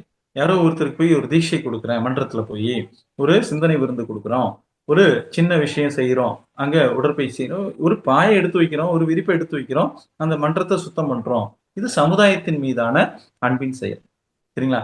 இப்படி நாம வந்து ஒவ்வொரு நிலைகள்லையும் நம்ம செய்யக்கூடிய செயல்களுடைய நோக்கம் அப்படின்னு சொல்லக்கூடியதை தான் வந்து பார்த்தோம் அப்படின்னா நமக்கு அந்த செயலுக்கு ஒரு முழுமையை கொடுக்கும், ஒரு அந்த கம்ப்ளீஷன் சொல்லுவாங்க, அந்த அந்த மன நிறைவு அப்படின்னு சொல்லக்கூடியது வந்து இயல்பாக வரும் அப்படின்னு சொல்லி சொல்றாங்க. சரிங்களா? உருவ நிலையில் கொண்ட தொடர்பால், உருவ நிலையில நமக்கு வந்து பார்த்தோம் அப்படின்னா ஒவ்வொருத்தர் நிலைகளையும் நம்ம பார்க்கும். உருவ நிலையில் கொண்ட தொடர்பால் உதிக்கும் இச்சையே பாசம். எனக்கு இந்த நபர் மீது எனக்கு விருப்பம் அப்படின்றதெல்லாம் வந்து பார்த்தோன்னா உருவ நிலையில் கொண்ட தொடர்பால் உதிக்கும் இச்சைதான் பாசம். உளநிலை அறிந்து உயர்ந்த அறிவில் உதிக்கும் ஆர்வம் தான் அன்புன்னு சொல்றாங்க. ஒருத்தர் வந்து உங்ககிட்ட உதவி கேட்கிறாங்க அப்படின்னு சொல்லி சொன்னோம் அப்படின்னா அவர் ஏதோ ஒரு உடல் இது சொல்லுவாங்க இல்லைங்களா, மாற்றுத்திறனாளி போன்றவங்க அப்படின்றதுனால வந்து பாத்தீங்கன்னா உருவ நிலையில வருவது அப்படின்றது ஒரு பாசம் அப்படின்னு சொல்லி சொல்றாங்க. உளநிலை உங்ககிட்ட ஒரு உதவி கேட்கிறாரு அப்படின்னா அவங்க வந்து அடிப்படையில நீங்க அவங்களுக்கு உதவி செய்யல மாதிரி சொல்லக்கூடிய. ஒருத்தர் வந்து உங்ககிட்ட உதவி கேட்கிறாங்கன்னா நீங்க அவங்களுக்கு வந்து உதவி செய்யல, உங்களுடைய பதிவுகளை போக்குவதற்கு என்ன செய்யறாரு, அவர் தான் உதவி செய்யறாரு அப்படின்னு சொல்லி சொல்றாங்க. இப்ப நம்ம போய் ஒருத்தருக்கு தீட்சை கொடுக்குறோம், ஒருத்தருக்கு உடற்பயிற்சி சொல்லி தர்றோம், காயகல்பம் சொல்லி கொடுக்குறோம் அப்படின்னா நாம வந்து அவங்களுக்கு உதவி செய்யல. சரிங்களா? நம்முடைய கர்ம வினை பதிவுகளை போக்குவதற்கு இறைநிலை அவங்கள அனுப்பி வச்சிருக்குன்னு சொல்லி சொல்றாங்க. அப்ப அந்த வகையில நாம வந்து எந்த விஷயத்த நம்ம அதிகமா கான்சென்ட்ரேட் பண்ணணும், அதிகமா நம்ம வந்து நேரம் ஒதுக்கணும் அப்படின்னு சொல்லி பார்த்தோம் அப்படின்னா எனக்கு நான் செய்ய வேண்டிய வேலைன்னு சொல்லி பார்த்தோம் அப்படின்னா இந்த இதுதான். எது? உடற்பயிற்சி பண்றது, காயகல்பம் பண்றது, தியானம் பண்றது, இன்ட்ராஸ்பெக்ஷன் அகத்தாய்வு செய்யறது. இதெல்லாம் மற்ற வேலைகள் சாப்பிட்றது, தூங்குறது, குளிக்கிறதெல்லாம் நம்ம யாருமே சொல்லாமே இயல்பா செஞ்சிருவோம். சரிங்களா? அது நமக்கு இயல்பாவே அது இயற்கையினுடைய தேவை அப்படின்றதுனால அது இயல்பாவே நடக்கும். நீங்க அதை மறுத்தாலுமே அது வந்து உடல் என்ன செய்யும்னா அதை செய்ய இயல்பா நிறைய பழகி இருக்கிறோம்ல, அதனால வந்து அந்த பழக்கம் வந்து நம்மள செய்ய தூண்டிரும் அப்படின்றது நம்ம இயல்பா எடுத்துக்கலாம். இப்ப தொடர்ந்து நம்ம இந்த பயிற்சி முறைகளை கடைபிடிப்பதற்கு தொடர்ந்து நம்ம என்ன செய்யணும் அப்படின்னு சொல்லி கேட்டோம்னா மன்றத்துக்கு தொடர்ந்து செல்லுதல் அப்படின்ற ஒரு விஷயத்த பழக்கமாய்க்கும். மன்றத்துக்கு போறது அப்படின்னு சொல்லக்கூடியது என்னன்னா எப்படி வந்து நம்ம காலையில இந்த வீட்டுல சமைக்கிறது, வீட்டை பராமரிக்கிறது, மற்ற வேலைகளுக்கு முக்கியத்துவம் கொடுக்குறோமோ அதே போல மன்றத்திற்கு செல்லுதல் அப்படின்னு சொல்லக்கூடியதை வந்து இதை வந்து நீங்க ஒரு ரொம்ப ரொம்ப ரொம்ப ரொம்ப ரொம்ப கான்சியஸா பிரியாரிட்டைஸ் பண்ணிக்கணும். அதுல வந்து சும்மாவாவது போயிட்டு வந்துடணும். நான் அந்த பக்கம் போறேன், அங்க ஒரு கிளாஸ் நடந்துட்டு இருக்கு, நான் ஒரு 10 நிமிஷம் போய் அங்க ஒரு 2 வார்த்தைகளை கேட்டு வந்தாலும் எனக்கு என்ன செய்யும், நாளைக்கு நான் உடற்பயிற்சி செய்வதற்கு எனக்கு தூண்டும். மகிழ்ச்சி வந்து பார்த்தோம் அப்படின்னா, இந்த இது போக்குறதுக்கு நமக்கு வந்து ஒரு கவி ஒண்ணு சொல்லியிருப்பாங்க. அதாவது பயிற்சிக்கு மன்றத்துக்கு போறது வந்து பார்த்தோம் அப்படின்னா, நான் பயிற்சிய வந்து முதல்ல கத்துக்கிறதுக்காக போகணும். ஒண்ணு வந்து ஃபர்ஸ்ட்டு கத்துக்கிறதுக்கு போகணும். அடுத்தது அந்த கத்துக்கிறதுல வந்து எந்த ஒரு சந்தேகமும் இல்லாம எந்த ஒரு சந்தேகமும் இல்லாம, அத முழுமையாக நானு அந்த விளக்கம் யாரு கேட்டாலும் சொல்ற அளவுக்கு நான் முழுமையா கத்துக்கிறதுக்கு போணும். இந்த முழுமையா கத்துக்கிட்டாச்சுன்னா, நானு பிறருக்கு கற்றுக் கொடுப்பதற்காக போகணும். அப்ப மன்றத்துக்கு நீங்க ஒன்ஸ் உள்ள வந்தாச்சுன்னா, நீங்க தினசரி வேலைக்கு போறீங்க, தினசரி வீட்டுக்கு வர்றீங்கன்ற மாரி, உங்க மன்றத்துக்கு போறதும் உங்களுடைய இந்த அருட்தந்தையினுடைய தத்துவங்களை கேட்கிறதோ, பிறருக்கு உரைக்கிறதோ, அன்றாட கடமையாக மாத்திக்கலாம். மன்றத்துக்கு போயும் சொல்லலாம். அத நீங்க இருக்கக்கூடிய இடங்கள்லயும் சொல்லலாம். ஆனா மன்றத்துக்கு போறது அப்படின்னு சொல்லக்கூடியது மிக மிக சிறப்பானது. அத வந்து நமக்கு ஒரு அன்றாட கடமைகள்ல ஒன்றாக மாற்றிக்கொள்ளலாம். இதுதான் அன்பின் செயல். சமுதாயத்தின் மீதான அன்பின் செயல். நான் உடற்பயிற்சி பண்றது, காயகல்பம் பண்றது, தியானம் பண்றது, அகத்தாய்வு பண்றது என் மீதான அன்பின் செயல். குடும்பத்துக்கு பொருள் ஈட்டுவது, குடும்ப கடமைகளை செய்வது குடும்பத்தின் மீதான அன்பின் செயல். சமுதாயத்துக்கு நான் செய்யக்கூடியது வந்து பார்த்தோம் அப்படின்னா, அந்த மன்றத்துக்கு போறதே அன்பின் செயல் தான். நம்ம வந்து உலக சமுதாய சேவா சங்கத்தின் மீது இருக்கக்கூடிய ஒரு அன்பு. சரிங்களா? அந்த மகிழ்ச்சி மேல இருக்கக்கூடிய ஒரு அன்பு. நீங்கள் உங்கள் குருவின் மீது முழுமையாக அன்பாக இருந்தீங்க அப்படின்னா, நீங்க என்ன செய்வீங்க? என்னைய மன்றத்துல யாரும் மதிக்கல சார், எனக்கு வாய்ப்பு கொடுக்கல சார் அப்படி சொல்லிட்டு என்ன செய்ய மாட்டீங்க? யாரையுமே அவங்க என்னை அப்படி பேசிட்டாங்க சார்ன்னு சொல்லிட்டு நீங்க என்ன செய்ய மாட்டீங்க? மன்றத்துக்கு போறதை நிப்பாட்ட மாட்டீங்க. சரிங்களா? இங்க எங்க வாய்ப்பு கிடைக்குதோ, எந்த ஊருக்கு போறோமோ அந்த ஊர்ல நம்ம என்ன செய்யலாம்? போய் மன்றத்துல போய் முதல்ல கலந்துக்கலாம். வாய்ப்பு கிடைச்சதுன்னா அங்க நம்ம தொண்டு செய்யலாம். இதெல்லாமே வந்து அன்பின் செயல்னு சொல்லுவாங்க. சரிங்களா? மிர்தாத் அப்படின்னு சொல்லக்கூடிய இதுல மிக்கேல் நெமி அப்படின்னு சொல்லக்கூடிய ஒரு எழுத்தாளர் வந்து பார்த்தோம் அப்படின்னா சொல்லியிருக்கிறாங்க. இந்த மிர்தாத்தின் புத்தகம் நேற்று கூட புவியரசு அப்படின்ற அந்த மொழிபெயர்ப்பாளர் வந்து இயற்கை எழுதினாரு. அவருக்கு வந்து தமிழக அரசு ஒரு மரியாதையோட இது பண்ணியிருக்கிறாங்க.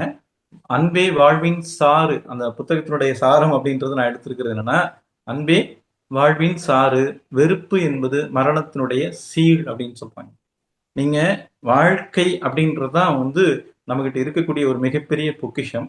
அப்ப இந்த வாழ்க்கையை நான் பொக்கிஷத்தை நான் கொண்டாடுறேன் அப்படின்னா அது அன்போடு இருத்தல் மட்டும்தான் அப்படின்னு சொல்லியிருக்காங்க. வெறுப்பு என்பது மரணத்தினுடைய சீல் அப்படின்ற ஒரு விஷயத்த நமக்கு சொல்லியிருக்காங்க. நீங்க எனக்கு வந்து பிறர் வந்து என்னை காயப்படுத்திட்டாங்க, நான் எப்படி அவங்க மீது அன்பு செலுத்துறது அப்படின்ற ஒரு கேள்வி வரும். சரிங்களா? அப்ப மகிழ்ச்சி வந்து நமக்கு சொல்லியிருக்கிறது வந்து பார்த்தோம் அப்படின்னா, நம்முடைய கர்மவினை போக்குவதற்குத்தான் அவர் மூலமாக துன்பமாக வந்திருக்கிறது அப்படின்னு சொல்லி நமக்கு மகிழ்ச்சி சொல்லியிருக்கிறாங்க. இதே விஷயத்த அந்த மிர்தாத்துல என்ன சொல்றாங்கன்னா, எந்த வாளாலும் காயப்படுத்த முடியாத காற்றை போல இருங்கள்னு சொல்றாங்க. சரிங்களா? இப்ப நமக்கு காத்து வரலைன்னா காத்த கூட நம்ம திட்டுறோம். சரிங்களா? அது கொஞ்ச நேரத்துல மறுபடியும் என்ன செய்யுது? நமக்கு நமக்கே இன்பம் கொடுக்குது இல்லைங்களா? அப்ப நம்ம நீங்க எத்தகைய வாழ் கொண்டு என்ன செய்ய முடியாது? காற்றை காயப்படுத்த முடியாது. அப்ப எத்தகைய வாளாலும் காயப்படுத்த முடியாத காற்றை போல இருங்கள்னு சொல்றாங்க. அப்ப மனச லேசாக்கணும். இதுதான் அடிப்படையான நோக்கம். எப்பொழுது மனம் லேசாகும் அப்படின்னா, நீங்கள் அன்பை உணரும் போது மனம் லேசாகும். வெறுப்பை சுமக்கும் போது மனம் கணக்கும். சரிங்களா? உடல் கணக்கும். எந்திரிக்க முடியாது, நடக்க முடியாது. சரிங்களா? Forget and forgive everything. எல்லா விஷயத்தையும் நம்ம வந்து என்ன செய்யலாம்? மன்னித்து விடலாம், மறந்து விடலாம். அப்படி இருக்கும் பொழுதுதான் எனக்கு அன்பு சாத்தியம். எப்பொழுது அன்பு சாத்தியம் என்றால் எல்லாவற்றையும் மறப்போம், மன்னிப்போம் அப்படின்ற அடிப்படையில் தான் அன்பு சாத்தியம். செலிப்ரேஷன் வார்த்தைக்கான விளக்கம் என்பது செல்களில் நமக்கு நிறைய பதிவுகள், தேவையற்ற பதிவுகள் பதிவாகி இருக்கிறது. அந்த தேவையற்ற பதிவுகளை அந்த 6 குணங்கள்னு சொன்னோம் இல்லைங்களா? அதுல முக்கியமானது வெறுப்பு. அதையெல்லாம் மாத்தி நம்ம வந்து ஒரு நல்ல பதிவுகளாக ஏற்படுத்தி நம்ம செல்களுக்கு லிபரேஷன் கொடுக்கிறது, விடுதலை. அந்த பதிவுகள்ல இருந்து விடுதலை கொடுக்கிறது தான் செலிப்ரேஷன், அந்த கொண்டாட்டம் அப்படின்னு சொல்லக்கூடியது. எப்பொழுது எனக்கு அந்த கொண்டாட்டம் வரும் அப்படின்னா, எங்கிட்ட இருக்கக்கூடிய தேவையற்ற பதிவுகள் விலகும் போது அது கொண்டாட்டமாக மாறும். இதைத்தான் மகிழ்ச்சி அவங்க வந்து கருமைய தூய்மை அப்படின்னு சொல்லி ஒரு வார்த்தையை கொடுத்திருக்கிறாங்க. அப்ப இந்த கருமைய தூய்மைதான் பேரின்ப நிலை அப்படின்னு சொல்லி சொல்லியிருக்காங்க. இப்ப கருமையும் தூய்மை அடைய அடைய நடக்கக்கூடிய நிகழ்வுகள் அத்தனையுமே எனக்கு என்னவாக இருக்குன்னா இன்பமயமாகும். சரிங்களா? உயிர் வகையாம் எல்லாமே உயிர் வகையாம் லட்சங்கள் அதுவே எனக்கு என்னமாகும் இன்பமயமாக மாறிவிடும் சொல்லி சொல்றாங்க. அப்ப ஒவ்வொரு நிகழ்வுகளையும் நம்ம அதனுடைய காரணங்கள் காரியங்கள் நமக்கு இயல்பாக தெரிந்துரும் அப்படின்னு சொல்லி சொல்றாங்க. ஆன்ம நிலை அறிவதனால் பயன் என் என்றால் ஒருத்தர் வந்து நமக்கு இந்த சுத்தவெளிதான் தெய்வம் சொல்லக்கூடிய இந்த விஷயத்தை உணருது அப்படின்னு சொல்லக்கூடியது ஆன்மாவை அறிதல், தன்னை அறிதல் அப்படின்றது அதனுடைய அல்டிமேட் கோல் அப்படின்னு சொல்லி சொல்லலாம். அப்ப இதை அறிவதனால என்ன பயன் அப்படின்னு சொல்லி மாதிரி சொல்றாங்கன்னா, ஆன்ம நிலை அறிவதனால் பயன் என் என்றால் அனைவர்களும் அனுபவிக்கும் இன்ப துன்பம் ஏன் எதனால் வந்ததென்று அறிவிற்கு அவ்வப்போது எளிதாக விளங்கிவிடும். சரிங்களா? இத உள்ளத்தை புலன்மையக்கில் ஆழ்த்திடாது. சரிங்களா? உள்ளத்தை புலன்மையக்கில் ஆழ்த்திடாது. என்ன செய்ய சொல்றாங்க? தினசரி உடற்பயிற்சி காயகல்பம் தவம் பண்ணிட்டே வந்தோம் அப்படின்னு சொல்லி சொன்னோம் அப்படின்னா ஒவ்வொன்றாய் பழிப்பதிவை நீக்கிவிடலாம். இந்த பழிப்பதிவை நீக்குவதற்கு பொருள் செல்வாக்கு பயன் ஆகாது உணர்வீர்னு சொல்லிட்டாங்க. நீங்கள் எவ்வளவு பெரிய பொருளாதாரத்துல மேம்பட்ட நிலையிலே இருக்கலாம், எவ்வளவு பெரிய பொருள் அதாவது அதிகாரத்துல நீங்க ஒரு உயர்ந்த நிலையில ஒரு இருக்கலாம். சரிங்களா? உங்ககிட்ட தன்னில் ஏற்பட்ட பழிப்பதிவை பதிவுகளை நீக்குவதற்கு உங்களிடம் இருக்கக்கூடிய பொருள் செல்வாக்கு என்பது நிச்சயமாக பயன் தராது அப்படின்னு சொல்லி சொல்றாங்க. அப்ப தினசரி நம்ம இந்த கொடுத்திருக்கக்கூடிய பயிற்சி முறைகளை கரெக்டா கடைபிடிச்சிட்டு வர வர வர வர நம்ம கிட்ட இருக்கக்கூடிய தேவையற்ற பதிவுகள் விலகும், கருமையும் தூய்மையடையும், நம்முடைய பிறப்பினுடைய நோக்கத்தை அடையலாம். அந்த பிறப்பினுடைய நோக்கம் அடைஞ்சிட்டோம் அப்படின்னு சொல்லி சொன்னோம் அப்படின்னா அனைத்து உயிர்களும் ஒன்று அப்படின்ற உணர்வு நமக்கு கிடைக்கும். சுத்தவெளிதான் மனிதனாக வந்திருக்கிறது அப்படின்ற ஒரு உணர்வு நமக்கு கிடைக்கும்.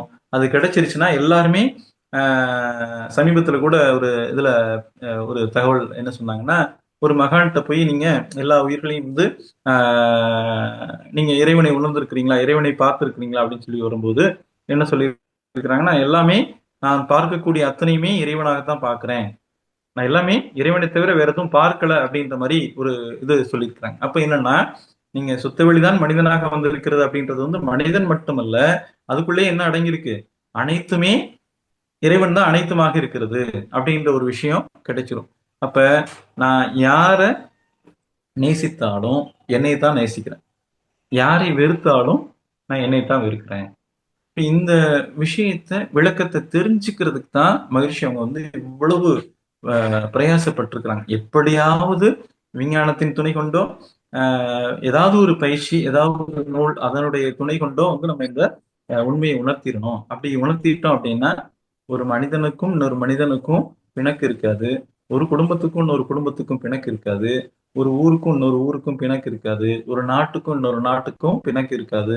எல்லோருமே என்ன செஞ்சிருக்கிறோம், ஒருங்கிணைந்து ஒற்றுமையாகத்தான் ஏற்கனவே வாழ்ந்து கொண்டிருக்கிறோம் அப்படின்ற ஒரு உண்மை புலப்படும். அப்படின்றத அனைவருக்கும் உணர்த்துவதற்குத்தான் தன்னுடைய வாழ்நாளை நமக்கு அருட்தந்தை அவர்கள் அர்ப்பணித்துக் கொடுத்திருக்கிறார். அந்த வகையில நாம அதற்கு வந்து ஒரு திரும்ப செலுத்துதல் கடமை அப்படின்ற அடிப்படையில இந்த அன்பின் செயலாக நாம் செய்யக்கூடியது வந்து பார்த்தோம் அப்படின்னா, அந்த அன்பின் செயலாக நம்ம வந்து எல்லாவற்றையும் மாற்றிக்கொள்ளுதல் நமக்கும் பயன் தரும், பிறருக்கும் அது வந்து மிகவே பயனுள்ளதாக இருக்கும். உனக்கும் நல்லதாய் ஊருக்கும் நல்லதாய் நினைப்பதும் செய்வதும் நித்திய கடன் அப்படின்னு சொல்லி நமக்கு அருட்தந்தை அவர்கள் சொல்லுவாங்க இல்லைங்களா? அந்த மாதிரி நம்ம வந்து அனைத்து உயிரும் ஒன்று என்ற அடிப்படையில் ஆற்றக்கூடிய செயல்கள் எல்லாம் அன்பின் செயல்களாக மாற்றிக்கொள்வோம்.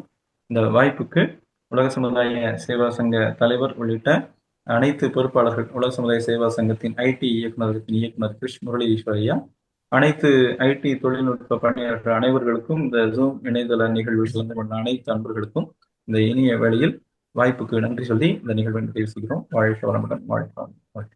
வாழ்க வளமுடன். தற்பொழுது ஐயா அவர்கள் நம்முடைய கேள்விகளுக்கு சிறப்பான பதிலனை அளிக்க இருக்கின்றார்கள்.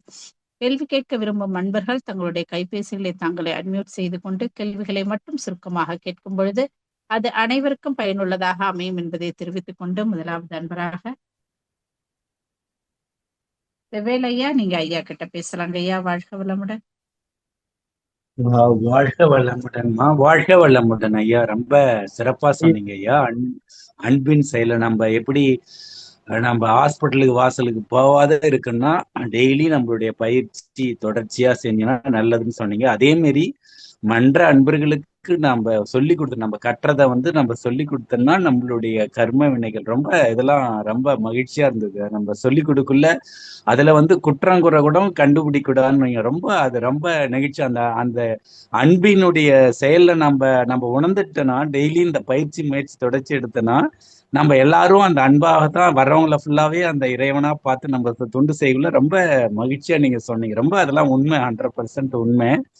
ஆனா ஐயா, நீங்க சொல்றது எல்லாம் கரெக்ட். நம்ம அந்த அளவுக்கு தான் தொண்டாடுறோம். சில இப்ப மன்ற அன்பர்கள்லாம் சில அதுக்குள்ளேயும் கொஞ்சம் கல்லு முள்ளுக்கு இருக்குதான் செய்யுது. அதை கடந்து போறதுக்கு தான் நம்ம அந்த நம்மளுக்கு அந்த மகரிஷி தவம் கொடுத்து அந்த மனோ வலிமை நம்மளுக்கு கொடுத்துறாரு. ரொம்ப அதுல இருக்குதான் செய்யுது. நான் சில மன்றங்கள்லாம் போனா கூட அதுல தெரிஞ்சுக்க முடியுது. அதை நம்மளுக்கு அது பொறுப்படுது. நம்மள இந்த காதலை வாங்கி நல்ல செயல விட்டுடுறோம். அது இருக்குதான் செய்யுது. அது நம்ம கஷ்டத்தை அது ஒன்றும் நம்மள ஒன்றும் செவி சாய்க்க மாட்டேது. நம்ம இன்னும் அது மகரிஷி இன்னும் நம்மளுக்கு இன்னும் நிறைய இன்னும் அதுல கத்துக்கிறதுக்கு நிறைய கொடுக்குறாரு. நல்லதுங்க ஐயா. ஆனா அந்த நம்ம குடும்பத்துல நீங்க சொல்றீங்க அன்னன்னைக்கு எவ்வளவு தூரம் சுத்தப்படுத்தி எவ்வளவு அழகா அந்த அன்பால வீட்டை சுத்தப்படுத்தி வச்சுக்கிறோமோ அதே மாதிரி நம்ம உடம்ப சுத்தப்படுத்துன்னு சொல்றீங்க. ஆனாமா ஐயா, நம்ம கணவன் மனைவி உறவு கூட எவ்வளவு தூரம் இருந்தாலும் நம்ம அந்த மகரிஷி சொல்ற மாதிரி நம்ம பண்றதுனால ஏதாவது ஒரு நம்மளுக்குள்ள கருத்து வேறுபாடு வரக்குள்ள நம்ம மனசார கூட நம்ம பேசாம தாம இருக்க செய்ய வேண்டியது. அந்த கர்ம வினைகள்னால சில இடர்பாடுகள் வருது. ஒரு 2 நாள் கழிச்சு நம்ம சொன்னாதான் அப்ப அந்த டைம் சொன்ன உடனே அந்த சினம் ஏற்படுது. அதனால நம்மளுக்கு தான் நம்மளுடைய ஜீவகாந்தம் வேஸ்ட். இவ்வளவு தூரம் தவம் பண்ணி வந்தது எல்லாம் வேஸ்ட் ஆகுது. அதனால பொறுமை தான் காக்கணும். இன்னும் நம்ம இன்னும் குடும்ப அன்பர்களை இன்னும் நல்லா வச்சுக்கணும். நம்ம என்ன வழிகள் செய்யலாங்க ஐயா? உங்க கேள்வியிலே எல்லா விடையுமே இருக்குங்க. அந்த பொறுமை காத்தல் அப்படின்ற ஒரு வார்த்தையை சொன்னீங்க. பொதுவா பார்த்தோம் அப்படின்னா அறிவை உணர்ச்சி வெல்வது இயல்பு, அறிவால் உணர்ச்சியை வெல்வது சிறப்புன்னு மகிழ்ச்சி நமக்கு சொன்னாங்க. எனக்கு பழக்க பதிவுகள் செல்ல நிறைய இருக்கிறதுனால எனக்கும் அந்த எமோஷனா அவங்க கேட்டவொன்னு ஒரு வார்த்தை வந்துடும். இல்ல நானும் தவறா ஒண்ணு செஞ்சிருவேன்.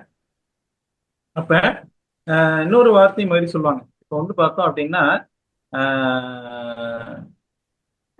ஏற்பின்றி தீ அண்டா பவ வினைகள் இருப்பின்றி புதிது எழான்னு சொல்லுவாங்க. என்கிட்ட ஏற்கனவே இருக்கக்கூடிய கர்ம வினையின் அடிப்படையில தான் எனக்கு வாழ்க்கை துணை அமைஞ்சிருக்கிறாங்க, எனக்கு குழந்தைகள் அமைஞ்சிருக்கிறாங்க. அப்ப அவங்களுக்கு உதவுவதன் மூலமாக நான் என்ன செய்யறேன் அப்படின்னு சொன்னோம் அப்படின்னா என்னுடைய பதிவுகளை நான் நேர் செய்து கொள்கிறேன் அப்படின்றதுதான் அடிப்படையான நம்ம புரிஞ்சிக்க வேண்டிய இந்த தத்துவங்களை புரிஞ்சுக்கிறது தான் இவ்வளவு திரும்ப திரும்ப மன்றத்துக்கு போகணும்னு நம்ம விரும்புறோம். அந்த தத்துவங்களை புரிஞ்சுக்கிட்டோம் அப்படின்னா அவங்க செய்யக்கூடிய அந்த ஏதாவது ஒரு நிகழ்வுல நான் உணர்ச்சி வசப்பட்டுறேன், இல்ல அவங்க உணர்ச்சி வசப்பட்டாலுமே இதற்கான காரணம் என்பது இப்ப முதல்ல சொன்னோம் இல்லைங்களா, ஆன்ம நிலை அறிவதனால் பயன் என் என்றால் அனைவர்களும் அனுபவிக்கும் இன்ப துன்பம் ஏன் எதனால் வந்ததென்று அறிவிற்கு அவ்வப்போது எளிதாக விளங்கிவிடும் சொல்றாங்க. அப்ப இந்த நிகழ்வு ஏன் நடந்தது, அதுல என் மேல என்ன தவறு இருக்கு, அவங்க மேல என்ன தவறு இருக்கு, அதை நான் இன்னும் எப்படி நான் திருத்திக்கலாம், இதுதான் அந்த அகத்தாய்வுக்குள்ள வந்துடும். அப்படி வந்ததுக்கு அப்புறம் என்ன இருக்குன்னா இந்த நிகழ்வின் மூலமாக அவங்க மீது எனக்கு வெறுப்பு இருக்காது. அது அந்த நேரத்துல இருந்தாலும் நீங்க சொன்ன மாதிரி அடுத்து இப்ப மகிழ்ச்சி இன்னொரு வார்த்தையும் சொல்லுவாங்க, தவறு செய்த கையோடு என்ன செய்யக்கூடாதுன்னு சொல்றாங்கன்னா புத்திமதி சொல்லக்கூடாது. நம்ம அந்த புத்திமதி சொல்றதும் பார்த்தோம் அப்படின்னா குத்தி காட்டுற மாதிரி இருக்கக்கூடாது அப்படின்னு சொன்னாங்க. அப்ப இந்த நம்ம எந்த இடத்துல மிஸ்டேக் பண்ணிருப்போம்னா குருவோட ஒவ்வொரு வார்த்தையும் நம்ம உள்வாங்கிட்டோம்னு வச்சுங்களேன், அந்த தப்பு செஞ்ச உடனே நம்ம அவங்கள சொல்லி எப்படியா மாத்தணும்னு நம்ம நினைப்போம். அது அவங்கள இன்னும் கொஞ்சம் என்னைய அடக்கிறதுக்கு நீ யாரு அப்படி சொல்லிட்டு இன்னும் கொஞ்சம் அவங்க ஸ்டிமுலேட் ஆயிடுறாங்க, கொஞ்சம் அதிகமாயிரும். அடுத்தது நம்ம அந்த அறிவுரை சொல்றதுமே ஏதோ தப்ப நம்ம குத்தி காட்டுற மாதிரியே நம்ம வார்த்தை அது மாதிரி பழகி இருக்கிறோம், ரொம்ப காலம் பழகி இருக்கிறோம். அது மாதிரி இருக்கிறதுனால என்ன ஆயிருதுன்னா அவங்களுக்கு அந்த திருத்தணுன்ற நோக்கம் வராது. என்னை நீ குறை சொல்றதுக்கு நீ யாரு அப்படின்ற மாதிரி தான் அது இருக்கும். அது அப்படியே நம்ம அந்த வார்த்தையை கரெக்டா உள்வாங்கிட்டு நீங்க சொன்ன அந்த வார்த்தை அந்த கேள்விகளுக்குள்ளேயே பதில் இருக்குன்ற மாதிரி மௌனமும் பொறுமையும் என்ன செய்யும்னா நமக்கு சிந்திக்கிறதுக்கு ஒரு வாய்ப்பு கொடுக்கும், அவங்களுக்கும் அந்த சிந்திக்கிறதுக்கு ஒரு வாய்ப்பு கொடுக்கும். அந்த சிந்தனையின் மூலமாக என்ன அடுத்த நிகழ்வு நற்செயலாக மாறும் அப்படின்னு சொல்லியிருக்காங்க. வாழ்க வளமுடன். வாழ்க வளம். ரொம்ப சிறப்பு ஐயா, மிக்க மகிழ்ச்சி. விடை வாழ்த்துக்கள் ஐயா, கரெக்டா வாழ்க இருந்திருக்கும். வளமுடன். பதில் கரெக்டா கரெக்டா தான் இருந்திருக்கும். இருக்கு. கரெக்டா தான். நல்லா அந்த அனுபவத்தோட சொல்றீங்க, நல்லது. வாழ்க வளமுடன். வாழ்க வளமுடன். இருவருக்கும் நன்றிகள் ஐயா. வாழ்க வளமுடன் ஐயா. அடுத்ததாக கிருபாநிதி அம்மா, நீங்க ஐயா கிட்ட பேசலாமா? அம்மா வாழ்க வளமுடன் ஐயா. வாழ்க வளமுடன் ஐயா. அம்மா வாழ்க வளமுடன். ரொம்ப சிறப்பியா, நன்றி. செவேல் ஐயா வெளிநாட்டுல ரொம்ப இந்த மாதிரி தீவிரமா தொண்டு செய்யறாங்க. அதனால உங்களுடைய ஸ்பீச் வந்து உங்களுக்கு ரொம்ப உத்வேகமா இருந்திருக்கு. நன்றி ஐயா. வாழ்க வளமுடன். வாழ்க வளமுடன் ஐயா. அதாவது பிறந்தா ஒண்ணு இன்பம் இல்லைன்னா துன்பம். அது அழகா எடுத்து சொன்னீங்க. ஒண்ணு பேரின்பம், அந்த அந்த இன்பத்துல நம்ம எப்படி வாழணும் அப்படிங்கிறத, அந்த அன்பும் கருணையும் எப்படி இருக்குன்னு கந்தகுரு கவசத்துல கிட்டத்தட்ட ஏறத்தாழ எல்லாம் சொன்னீங்க ஐயா. இப்ப அறிவை அறிய பழக வேண்டும், அந்த அறிவை ஆராய பழக வேண்டும்ங்கிறதுக்கு எடுத்துக்காட்டு சொன்னீங்க. இப்ப ஒரு குடும்பம், நமக்கு நான் நல்லா இருக்கணும், என் குடும்பம் நல்லா இருக்கணும், சமுதாயம் நல்லா இருக்கணும். இத வந்து இயற்கையாகவே ஒரு குருவை பிடிச்சவங்க தான் ஒரு குரு. இப்ப நம்ம மகர்ஷி அது மாதிரி எத்தனையோ குருமார்களை பிடிச்சு வாழ்றாங்க. அவங்களாலதான் முடியுமா? இதை சிந்திச்சு பொதுநலவாதிகள், அரசியல்வாதிகள் இவங்களும் இப்படி வாழ்றதுக்கு ஒரு தகுந்த வழி இருக்கா ஐயா? ஒண்ணு. ரெண்டாவது, அன்புக்கும் கருணைக்கும் என்னையா வித்தியாசம் இருக்கு? அன்பும் கருணையுமாய் வாழ வேண்டும். அந்த கருணைக்கு அன்புக்கு ஏதோ சின்ன வேறுபாடு இருக்கா? அதை மட்டும் கொஞ்சம் விளக்குனீங்கன்னா நல்லது ஐயா. நன்றி ஐயா. வாழ்க வளம். வாழ்க வளமுடன்.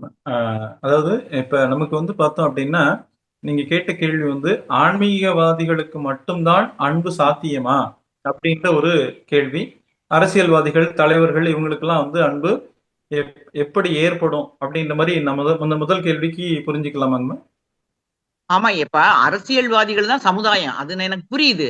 ஆனா அது ஒரு குருவை ஒருத்தர் ஒரு பற்ற புடிச்சு, அவங்க வந்து இப்ப மகர்ஷி வராட்டி எத்தனையோ இருக்கு, ஒரு பகவத்கீதை இருக்கு, அந்த மாதிரி ஆழ்ந்து போனவங்க தெளிவா வரலாமா?